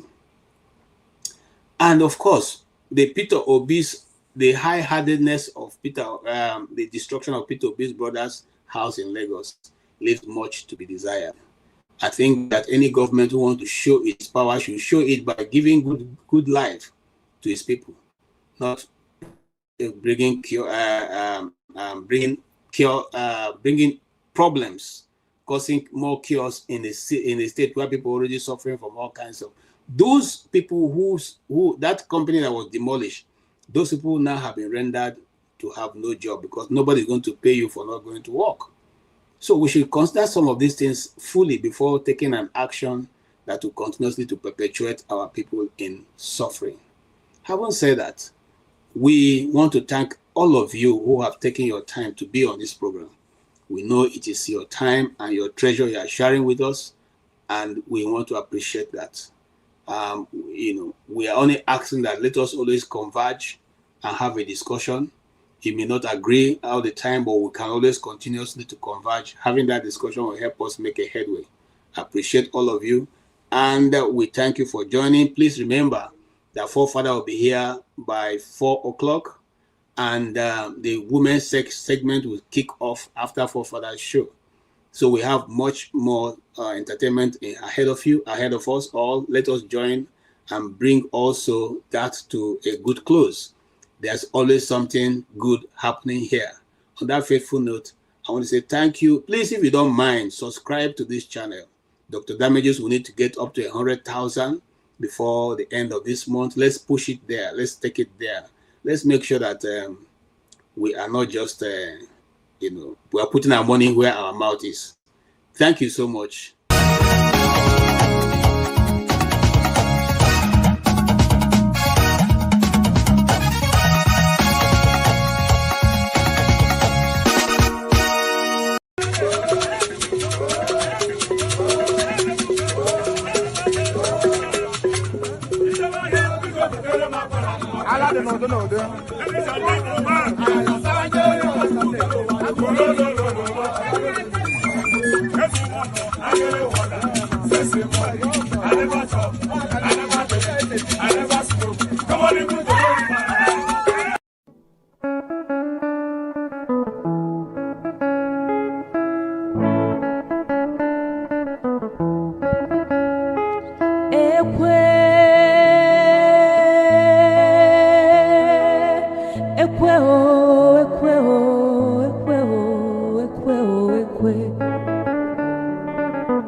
Jelu ekweje gwanu mi femgeme Omo abatanu gwanu mi femgeme Ejimgugwo